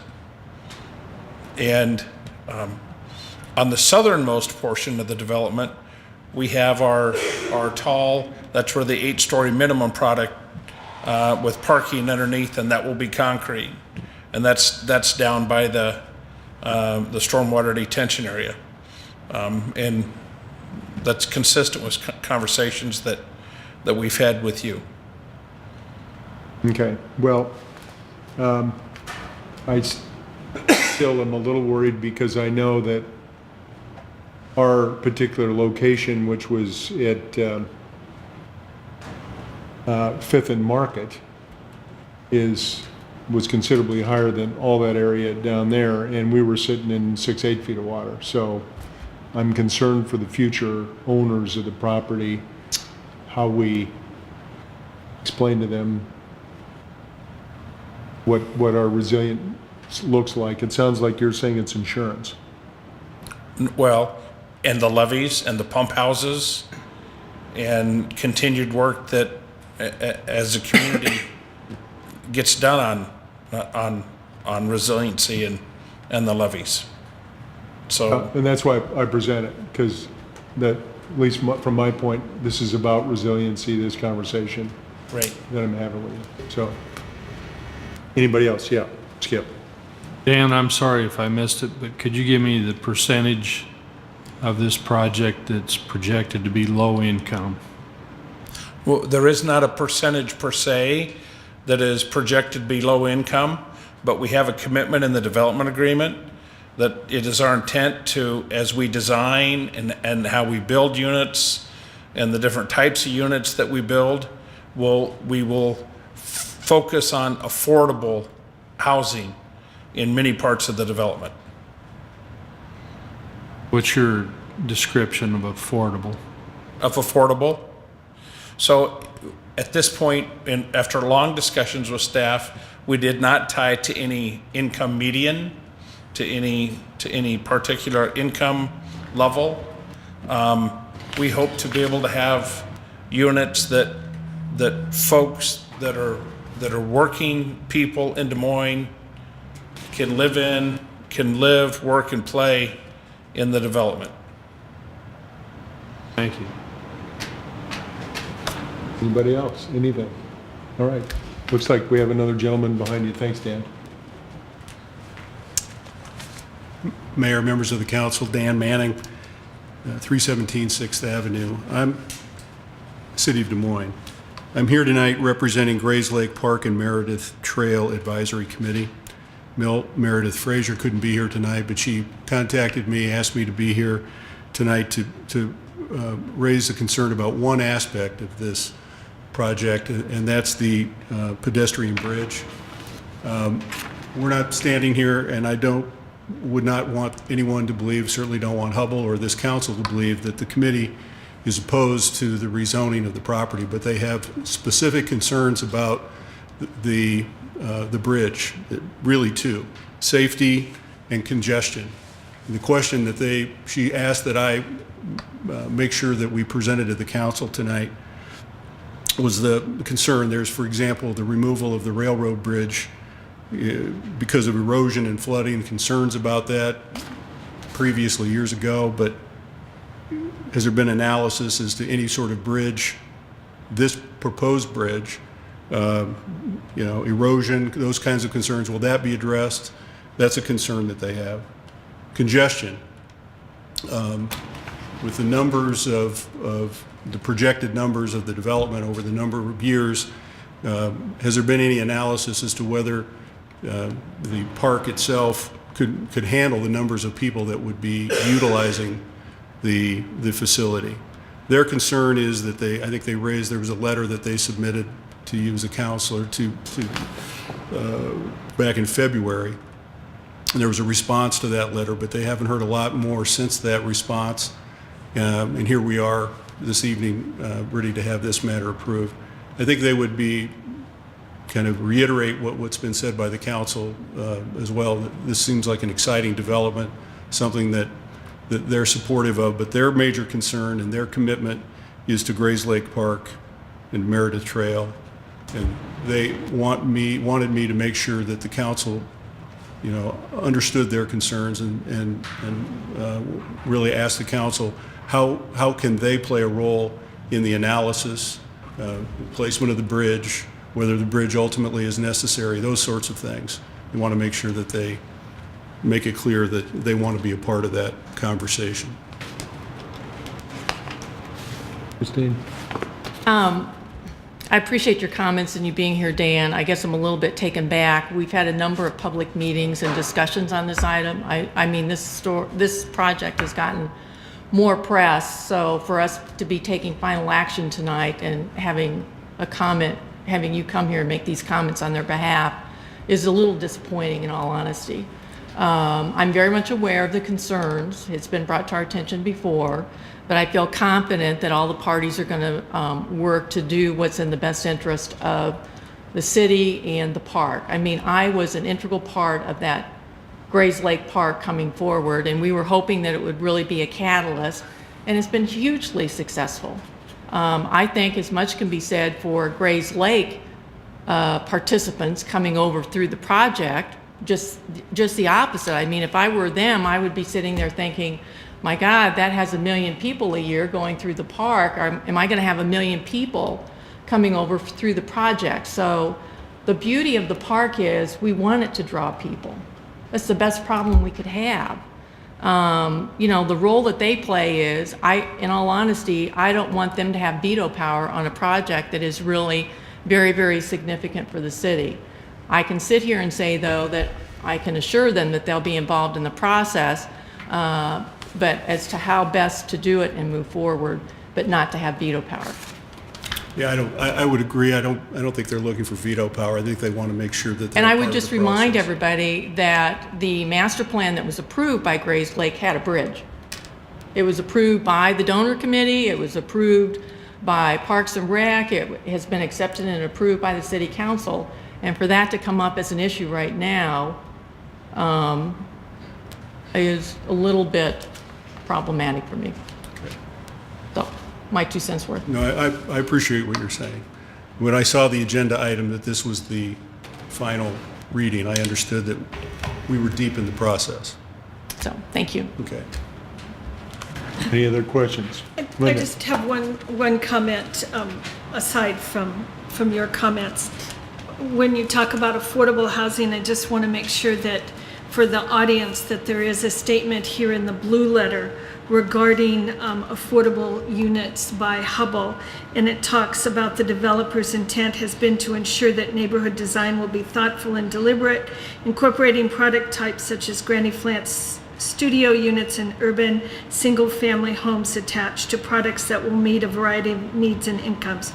Rental products will accept Section 8 housing vouchers, and the developer will continue market analysis with each phase to determine the market need for units at 80 and 60% of the area's median income.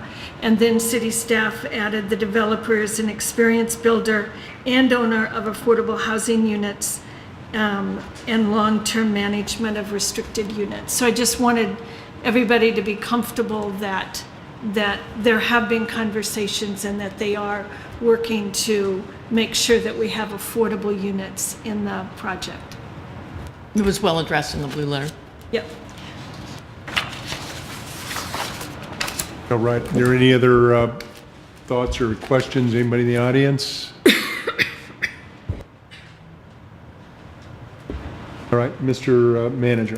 Thank you, Mayor, for letting me go on the record as also thanking all the staff and Hubble working on this project over several months. Again, as Dan mentioned, a lot of hours put into it, a lot of creativity, a lot of compromise. Specifically, and it would be hard to mention everyone, but Rita's time, Tom Fisher's time, and then obviously other economic development staff as Aaron and Matt, and then Joe and Chris's time over on the Hubble team. Much appreciated that we were able to put such a complex project together that will nothing less than be a profound change in that area as we look to the south of MLK. What a fabulous opportunity to connect what we already have as successful corridors on either side. When we think how walkable and bikeable this space is going to be, with MLK running the east-west route, takes you to Ingersoll on the northwest. It takes you to places like East Village to the far extreme. But the market district is there, and obviously downtown is going to be walkable to this neighborhood. So what a fabulous opportunity we have here to put a brand new neighborhood in such close proximity to all these amenities that council has spent years on leveraging. It is something no other community will be able to market and compete against. And so I'm just very much looking forward to this.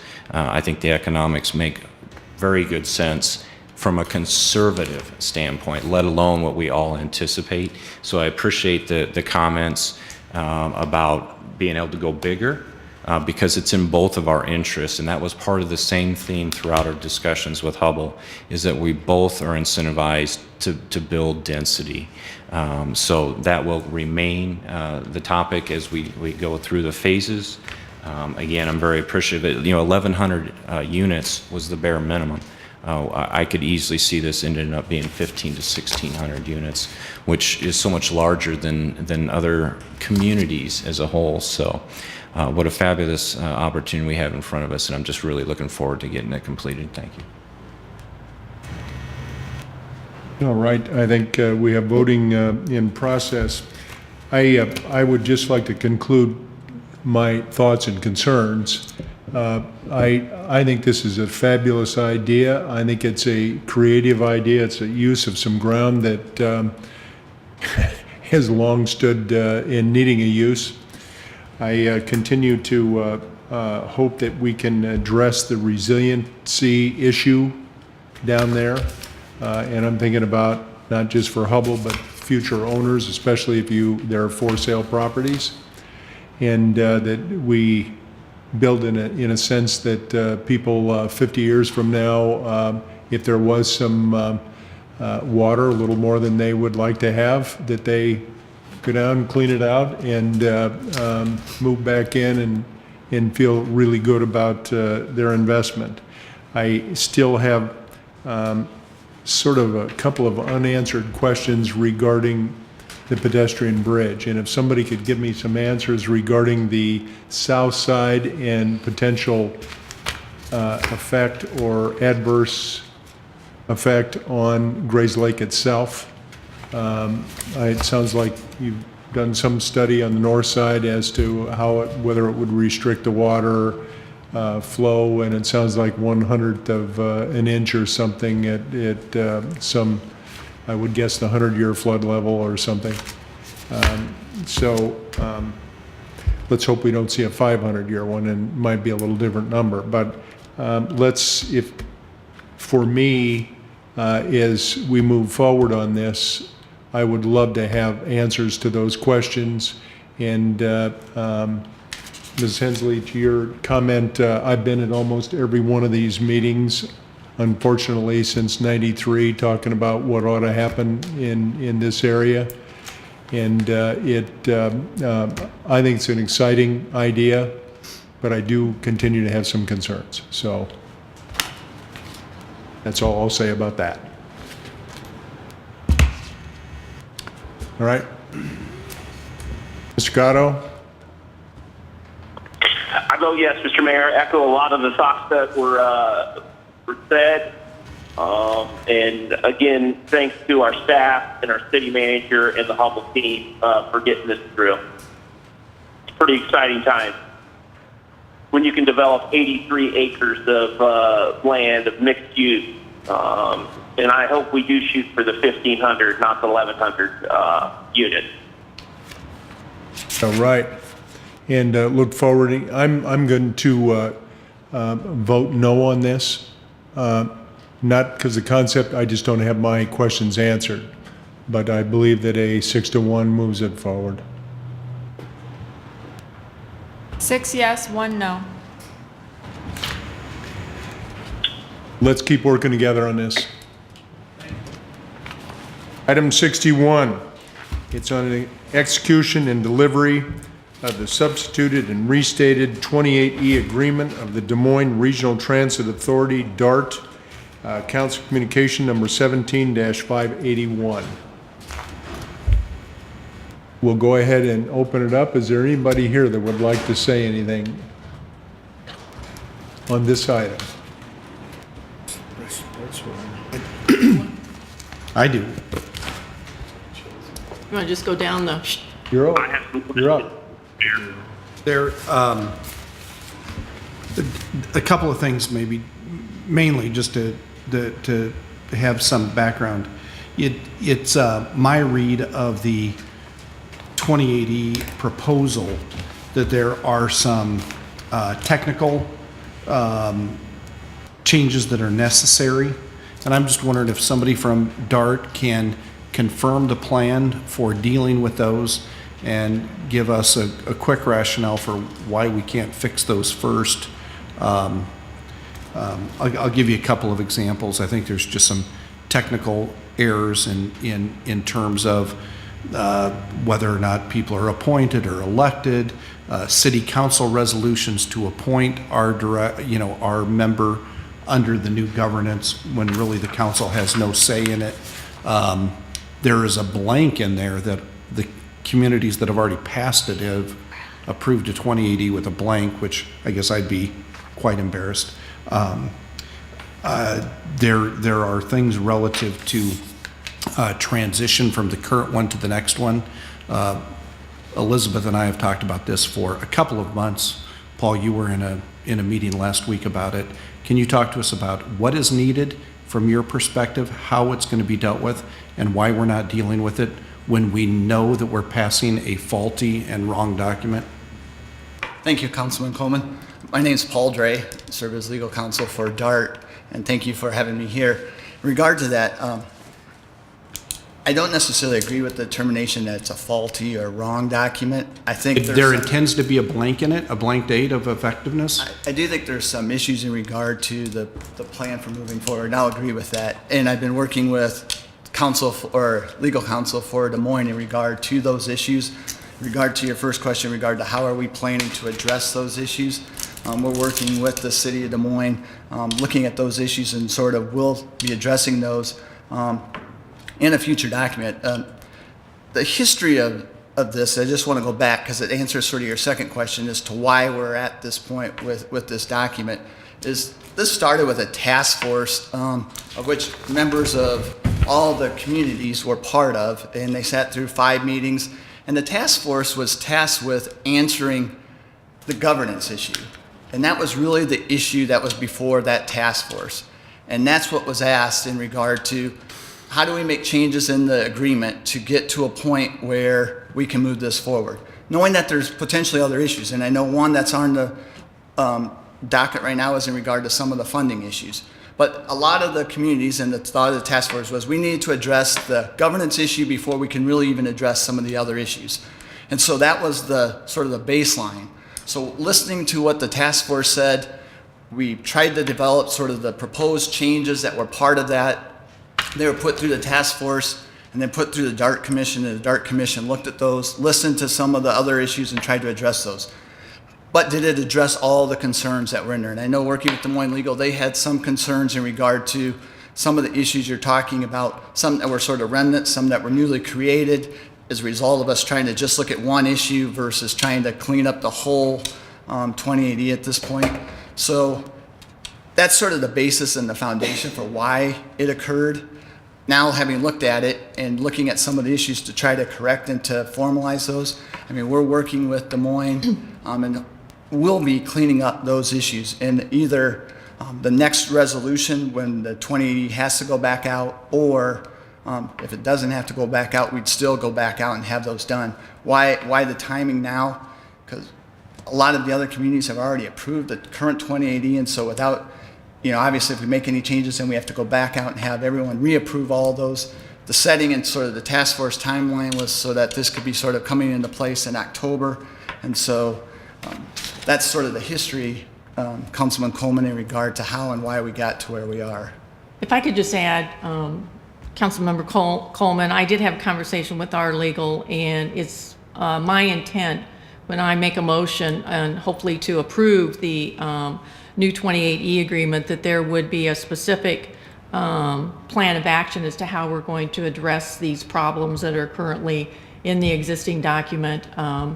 Unfortunately, as our city legal staff had an opportunity to review it, it was after it had already been approved by a couple of companies and in the interim, or cities, and in the interim though, you've now got 15 or 16 that have approved it, and it would mean starting all over and not being able to really move forward with the new governance structure.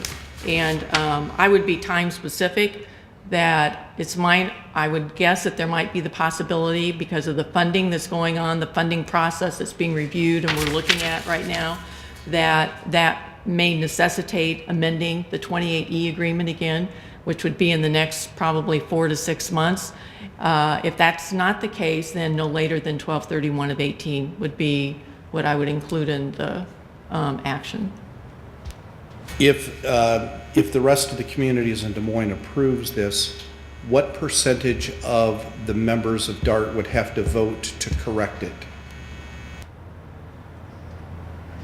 I think the answer is 100%. You're correct. In regard to if we amend the 2080 again, then that would, again, just like this, it would take all the communities to again approve. Which you can imagine some of the communities, in comparison to the size and scope of Des Moines, are much smaller members today. And I just think it's a mistake for the region to give one community, whether they're large or small, a single veto over correcting knowingly wrong things today. And these are things that I think I brought up to Elizabeth when there were 5 or 6 communities that had passed it. I think at the time, 4 of the 6 are communities that are going to leave DART anyway, that probably won't need to approve an amended one by the time it comes around. So I think at the time there was only 2 of 16 that might stay in that had voted on it, and I stand still opposed. I shared that with the DART chair as well, that I think we should be doing this in one sweep instead of many. Just a couple of other things, just for the record. You mentioned DART had set up, and maybe Elizabeth or Tom, you want to take this, but you had mentioned, and you heard me ask these questions last week, and so I know you're expecting me to ask them today. The charge of the committee was to create a governance system so that the region stayed intact and members that were members stayed a part of the DART commission. And how many communities have given us a notice that they're leaving DART? Officially, Mayor and Council, Elizabeth Pursuti, I'm the CEO of DART. Officially, 5 communities have given us notice. I know Granger is considering it as well. So that would be 6. of those 5, how many have voted to support the new DART governance charter? All of them. All of them. And how many, after supporting this charter, have decided to stay in and revoke their resignation? None of them have changed at this point, but they're also, the timeline for them to do so, they absolutely have to make a decision not till the end of the calendar year, so, or beginning of the first of the year, so that we can prepare our FY19 budget. The other question, just as a generalities, is we have pretty good significant change happening here. How are you viewing this as the director in terms of measuring the success of this changing formula? What do you hope to see happen as a result of a new governance structure? Well, it would, the governance change and discussion came about by just policymakers having a discussion with the DART Commission, feeling that they didn't have. I got that. What? I think I understand that. But I guess that gets to the point of my response, is that they were hoping to have a better voice and within DART and to have a seat at the table. And I think that the new governance structure will help to facilitate having a voice and a seat at the table, which is what they were looking for as part of a new structure. What I mean, as part of the governance, was there you were at those meetings, I think. Was there I think the statement was, our views aren't being voiced at DART. What change do you see anticipating now that more communities have a seat? I mean, I know Urbandale had a seat, they will have a seat. Des Moines had a seat, will have a seat. Johnston, Ankeny, Altoona, most of those mayors were part of it.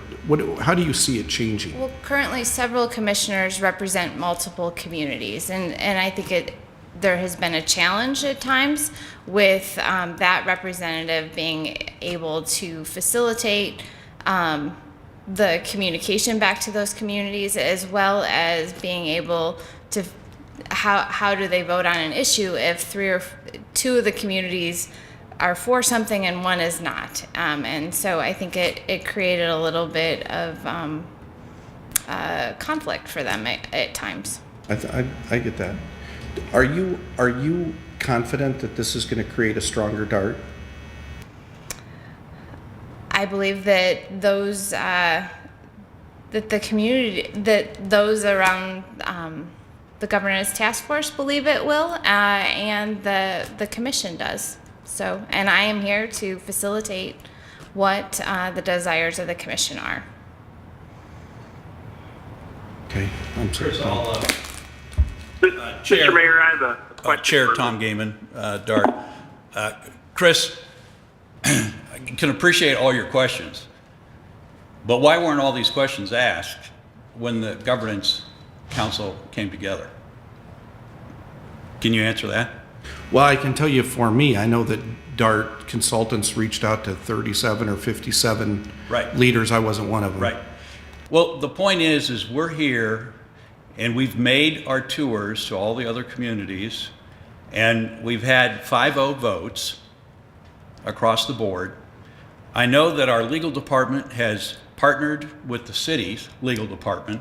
There may be a few items that need fine tuning, but I'm here to say that yes, regional transportation is where the city of Des Moines and all of its suburbs needs to go. So if you have doubt, that may be you. DART doesn't have any doubt in terms of where public transportation is going to go in the future. I appreciate that, and I'm trying to get my hands around what's your point. Well, thank you for asking. My point is, and I want to applaud you because I know you've taken a lot of time.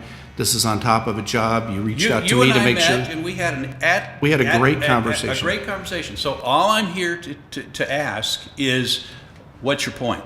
I think it's exactly what I told you that day.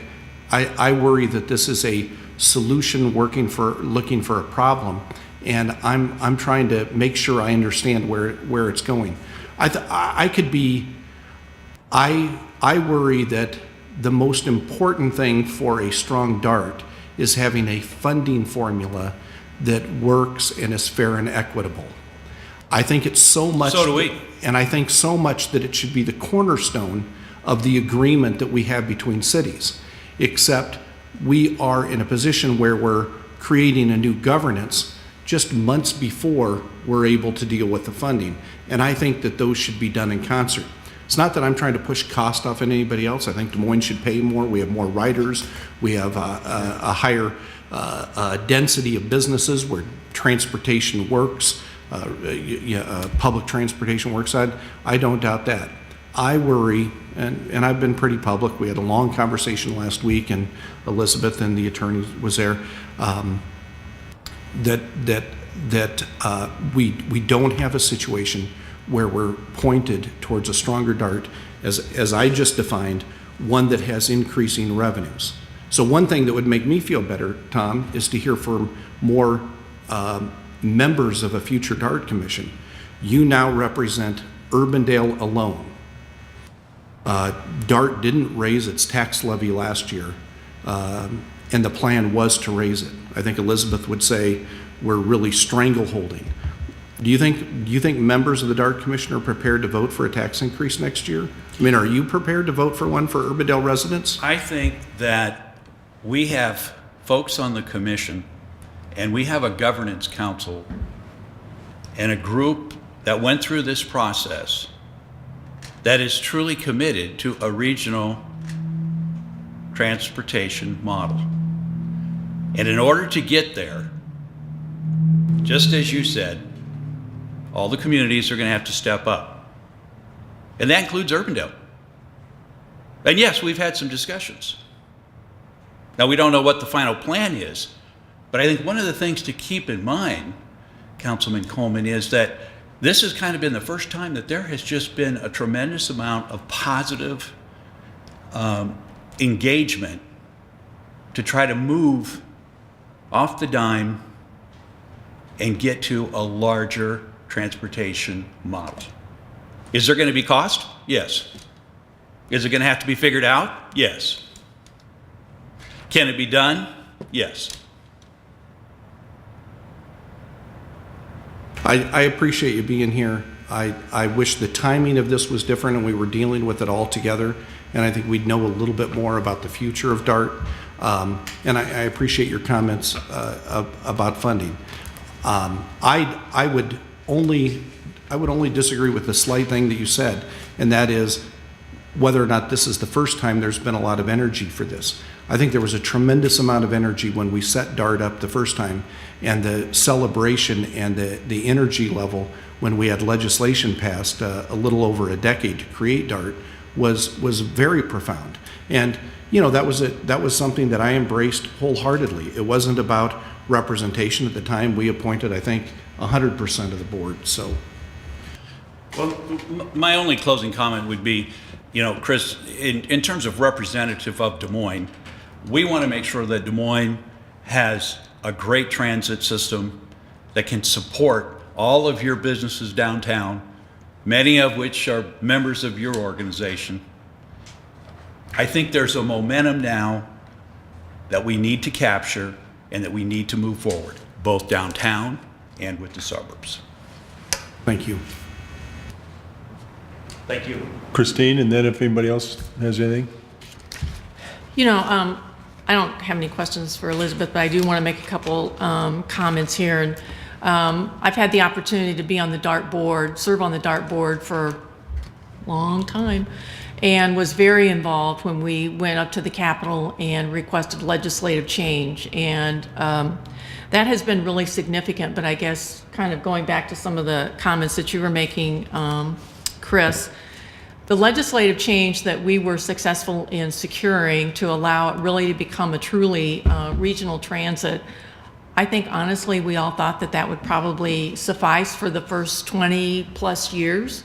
But the good news is we've had significant growth. Our population is being projected to be 1 million people or more. And the current governance model really is not working anymore. It worked us to get us through phase 1. It became clear to us when we took the DART Forward plan out to all of our respective communities that we needed to figure out a governance structure, that was the problem, looking for a solution. I mean, there was no question about that. There was in-depth discussion about, okay, governance and funding, and we had been talking about funding for the last probably 2.5 years, seriously having conversations about it. And the feeling was, as we started having all of these discussions, governance really needed to come first. There was a lot of discussion with that, with the city managers and the mayors when we had the facilitator come in, and there was unanimous support that governance was to be the focus. It will allow us, I'm confident that we will have a very honest, open discussion about funding. And I know I've talked to the city manager on it's important that we also look at it as it relates to housing, so that those communities that have a higher percentage of affordable low-income housing aren't penalized because they have more individuals using the transportation system. And that will really have to be looked at seriously as we're talking about the funding. I know that there's been discussion about the fact that this is a regional model that's going to be looked at for other potential regional collaboration. You know what, Des Moines cannot look at regional collaboration and come in and say this is the way it's going to be. And I'll be the first to tell you, because I've heard it with all of the discussions with the suburban communities, that, you know, we can't do that. We can't be the bully telling the suburban communities this is the way it's going to be because we've got a population of 210,000. Well, guess what? The regional communities all put together have 250,000. You know, if we're going to continue to be successful as a region, we need to figure out how can we best work together. Now, I think that this is a model that works. I know as we as commissioners, as we had discussion at the DART commission meetings, we were concerned and there were some changes made to what was brought to the DART commission. There were several changes. The weighted vote and including governance in the weighted vote, having a time specific that we can go back, that this will be reevaluated in 2 years. So we didn't just say, okay, and accept what came to us. We did make changes that we felt were in the best interest of the city of Des Moines. I know one of the first options was to add another person for Des Moines because of our size. But to be perfectly honest, I didn't know how to justify that with the rest of the commission, and it became clear that the weighted vote was a more effective way to do that. So I'm confident that this will make DART stronger. I'm confident that the group that has been set up, I think the mayor's representing Des Moines, will have very open, honest discussions on the funding. And we need to ask those hard questions. We need to ensure that Des Moines is viewed in a positive manner as it relates to funding, no more so than the rest of the communities in the region. Anybody have anything else? Mr. Mayor, Yes. just a couple of comments. I've heard Councilmember Coleman and Councilmember Hensley have a discussion with Mr. Gaiman and Elizabeth, and I also had sat down with Elizabeth and Councilmember Hensley a few weeks ago. Going back to the history of it, how this all came about, the way that I understand the governance issue came about because we started having communities pull out. It was all over the paper that different larger communities wanted to pull out. They didn't have representation on there. So we wanted to sit down and have a board put together. You know, I hear Councilmember Hensley talk about an open, honest discussion. If that was the case, why are we the last community to have this in front of us? Why was our legal department given this only maybe less than 30 days ago? Those type of questions make me question why we're doing this without the funding portion of it. And without, you know, we've allowed 5 communities, all of them voted on it, and all of them are still out of it. That's why this conversation came about, is because we wanted to keep everybody in DART. We wanted a regional transportation. Well, this doesn't help that because the 5 communities that were going to leave, maybe 6, are still out of it. And they're not going to be part of the funding.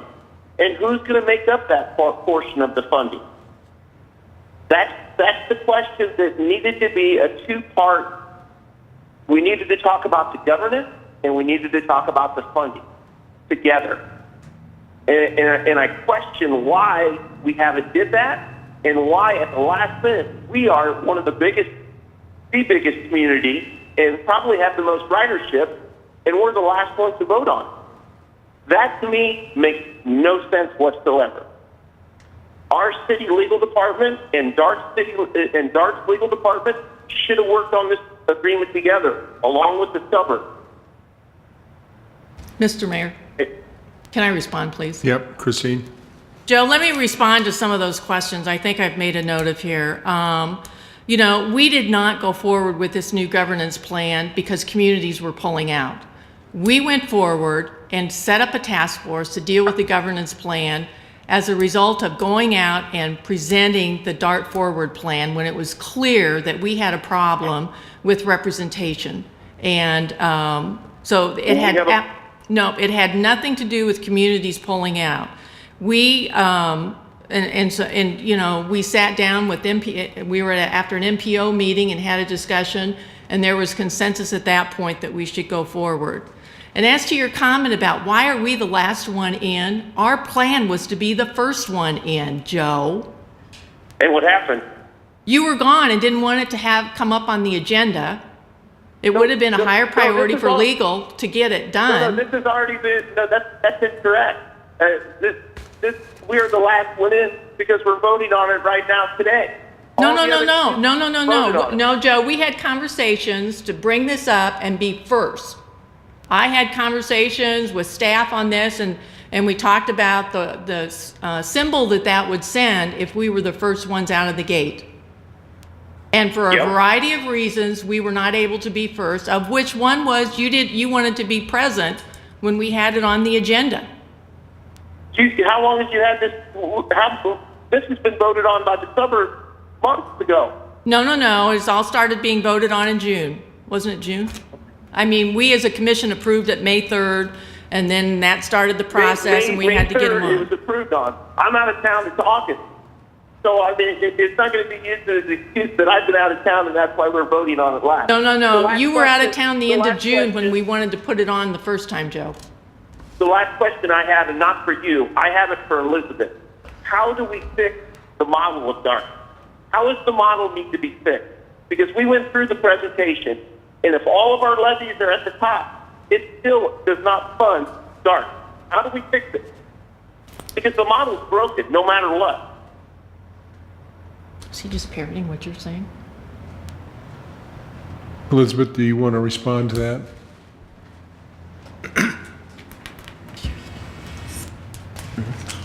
Councilman Gatto, this is Elizabeth. As we talked a week or so ago, the funding study is really to take a look at what is the best solution to fund public transportation in our community as we look to the future.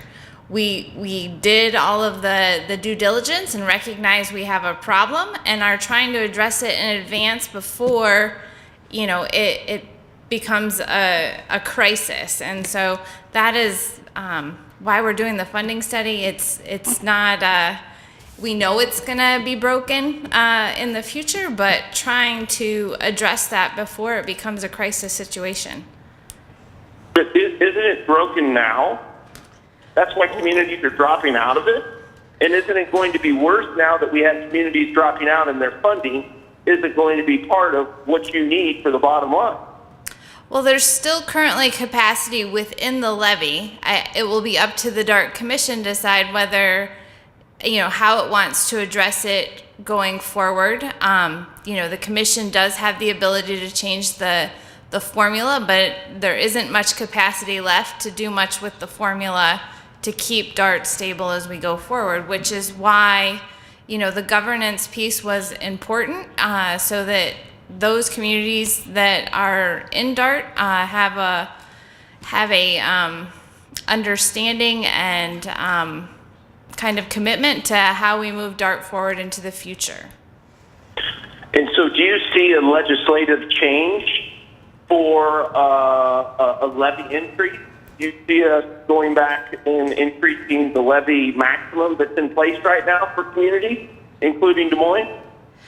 That could be a possibility. I'm not, again, we haven't completed the funding study, which, all of the communities who are a member of DART have been invited to participate in.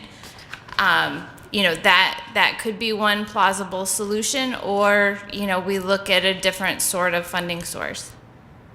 So isn't it kind of odd that once Des Moines almost gets to the maximum portion of the levy that was set up 10 years ago, that now we're going to change the 28E agreement to be able to possibly go back and ask for Des Moines to raise their levy rate so more residents of Des Moines have to pay more? And our regional, and you talk about regional, the regional other cities necessarily don't have to pay as much? Well, the way the formula works currently is that all of that was the intent that everybody got to the 95-cent marker, which is the cap for the levy. Unfortunately, once you do that, it still isn't enough to sustain DART in its current the current level of service. And so that is why an additional funding or alternate funding source needs to be evaluated. So it is not, even if we were all at 95 cents, all 19 communities that are going to be on this governance board, if we all were at 95 cents, then your model is still not sustainable, correct? Correct. For public transportation. Correct. Okay. What is your recommendation to our new governance board of how to fix it as the director of DART? Well, as we talked about a week ago, we have the same structural budget concerns and issues that face the city of Des Moines and many other communities within the region. And so, there's, a variety of different revenue sources that we can look at for the future, and that is what the funding study is working to look at and find what is most palatable for the region. Okay. So there really isn't, you don't really have a recommendation other than an alternative revenue source? Well, there's definitely funding sources that make it easier than others, but it's, we're not at the point in the funding study to be able to make a recommendation on what all of the communities are willing to support.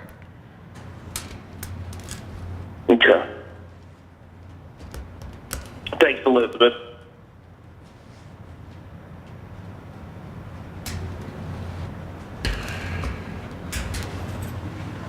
I'll be happy to make a motion. Okay, go ahead.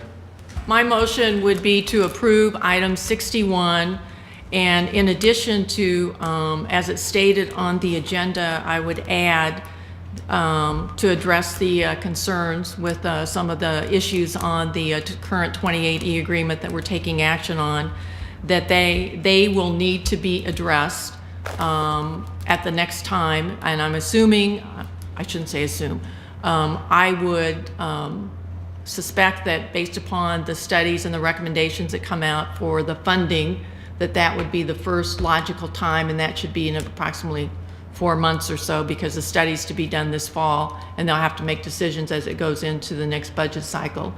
If it does not require the 28E agreement to be opened at that time, then no later than 12/31 of 18, which is when it comes up for review. And does that meet legal requirements, Jeff? That's my motion. Just to clarify, this is a 50-year agreement that we're going to put in place right now. 50 years.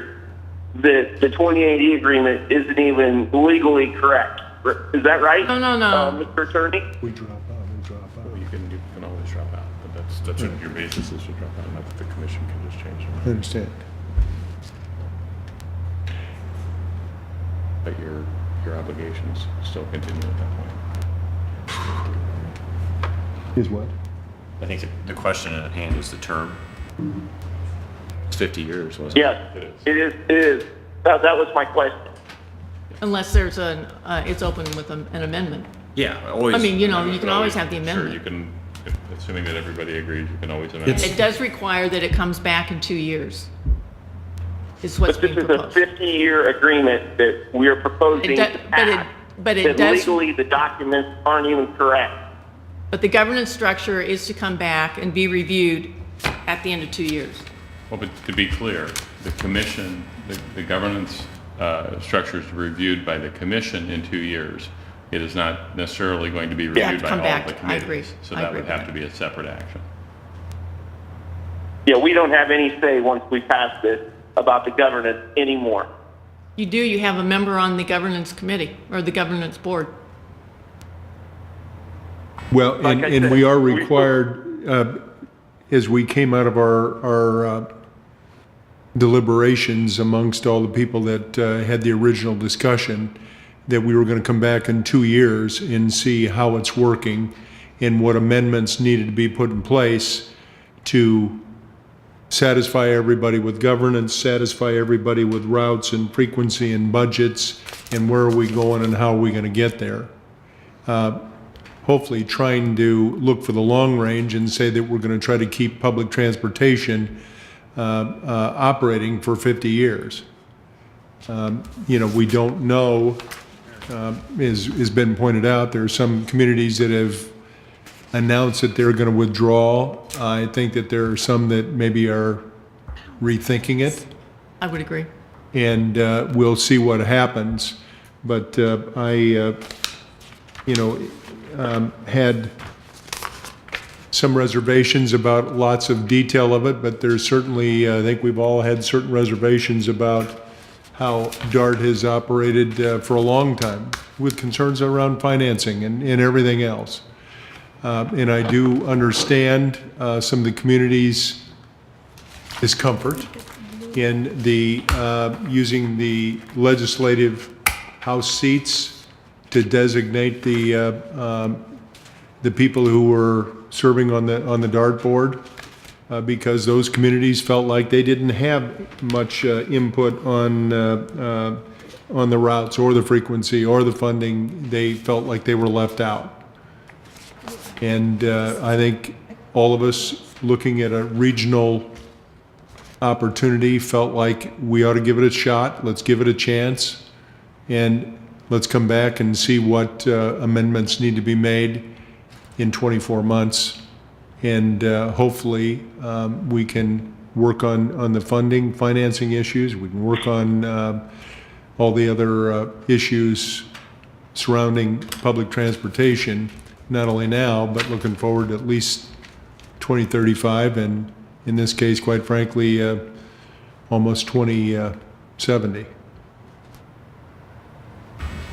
But So we need just- public just to clarify, transportation. Frank, what you're saying is, in 2 years, if Des Moines is unhappy with the governance and the funding, but the rest of the other 18 communities that are on the governance board are perfectly happy with it, we really don't get a say to have it come back and make any adjustments. Veto Is that correct? We have veto power based upon the way it's currently. If they make changes. Mr. Attorney, is that, am I understanding it correctly or am I not? Well, the veto power is, that I believe Councilmember Hensley is referencing is based on current population right now, but the population weighted vote could change as the population changes. So I don't think that we could comfortably say that there will always be that circumstance. Okay. So, but the weighted vote only gives us 27%. Is that correct? That's correct. Mr. Attorney, or is that wrong? No, that is correct. So we only really, our weighted vote's only 27% of the vote. That's correct. Okay. That's different than what the MTO is, correct? Yes, sir. Is that different than the WRA also? Yes, sir. Okay.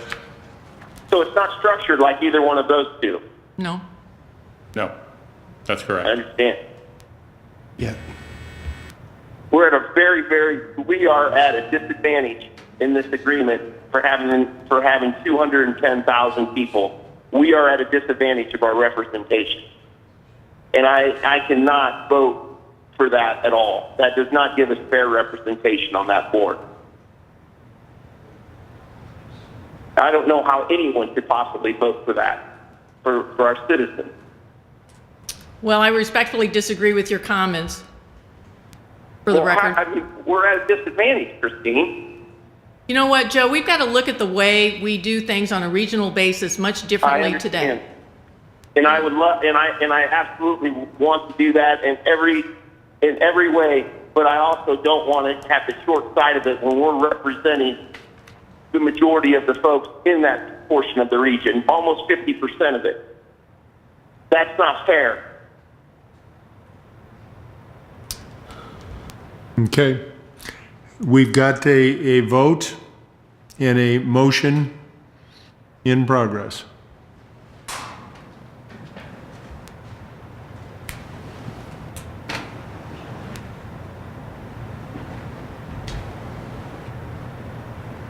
Mr. Gatto? I vote no. Okey-doke.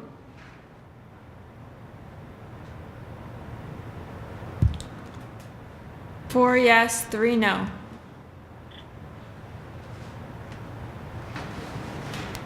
All right. That completes that part of the agenda. It takes us to one additional item. There's one extra item. It's authorizing the city manager to take appropriate actions at 3625 and 3701 Ingersoll Avenue. Sponsor is Councilmember Hensley. And I'd be happy to move extra item 1. Anybody want to make any comments?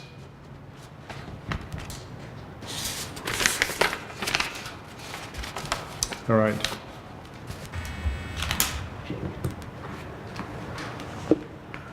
Mr. Gatto? I vote yes, Mr. Mayor. All right, thank you. 7 yes. All right. Thank everybody for their attendance this evening, although it seems to be dwindling. No, listen. The guys in blue with the badges, you are well represented here. And we'll, I'll see you guys next week. by acclamation, just say this meeting is adjourned. Thank you all. Have fun, Joe.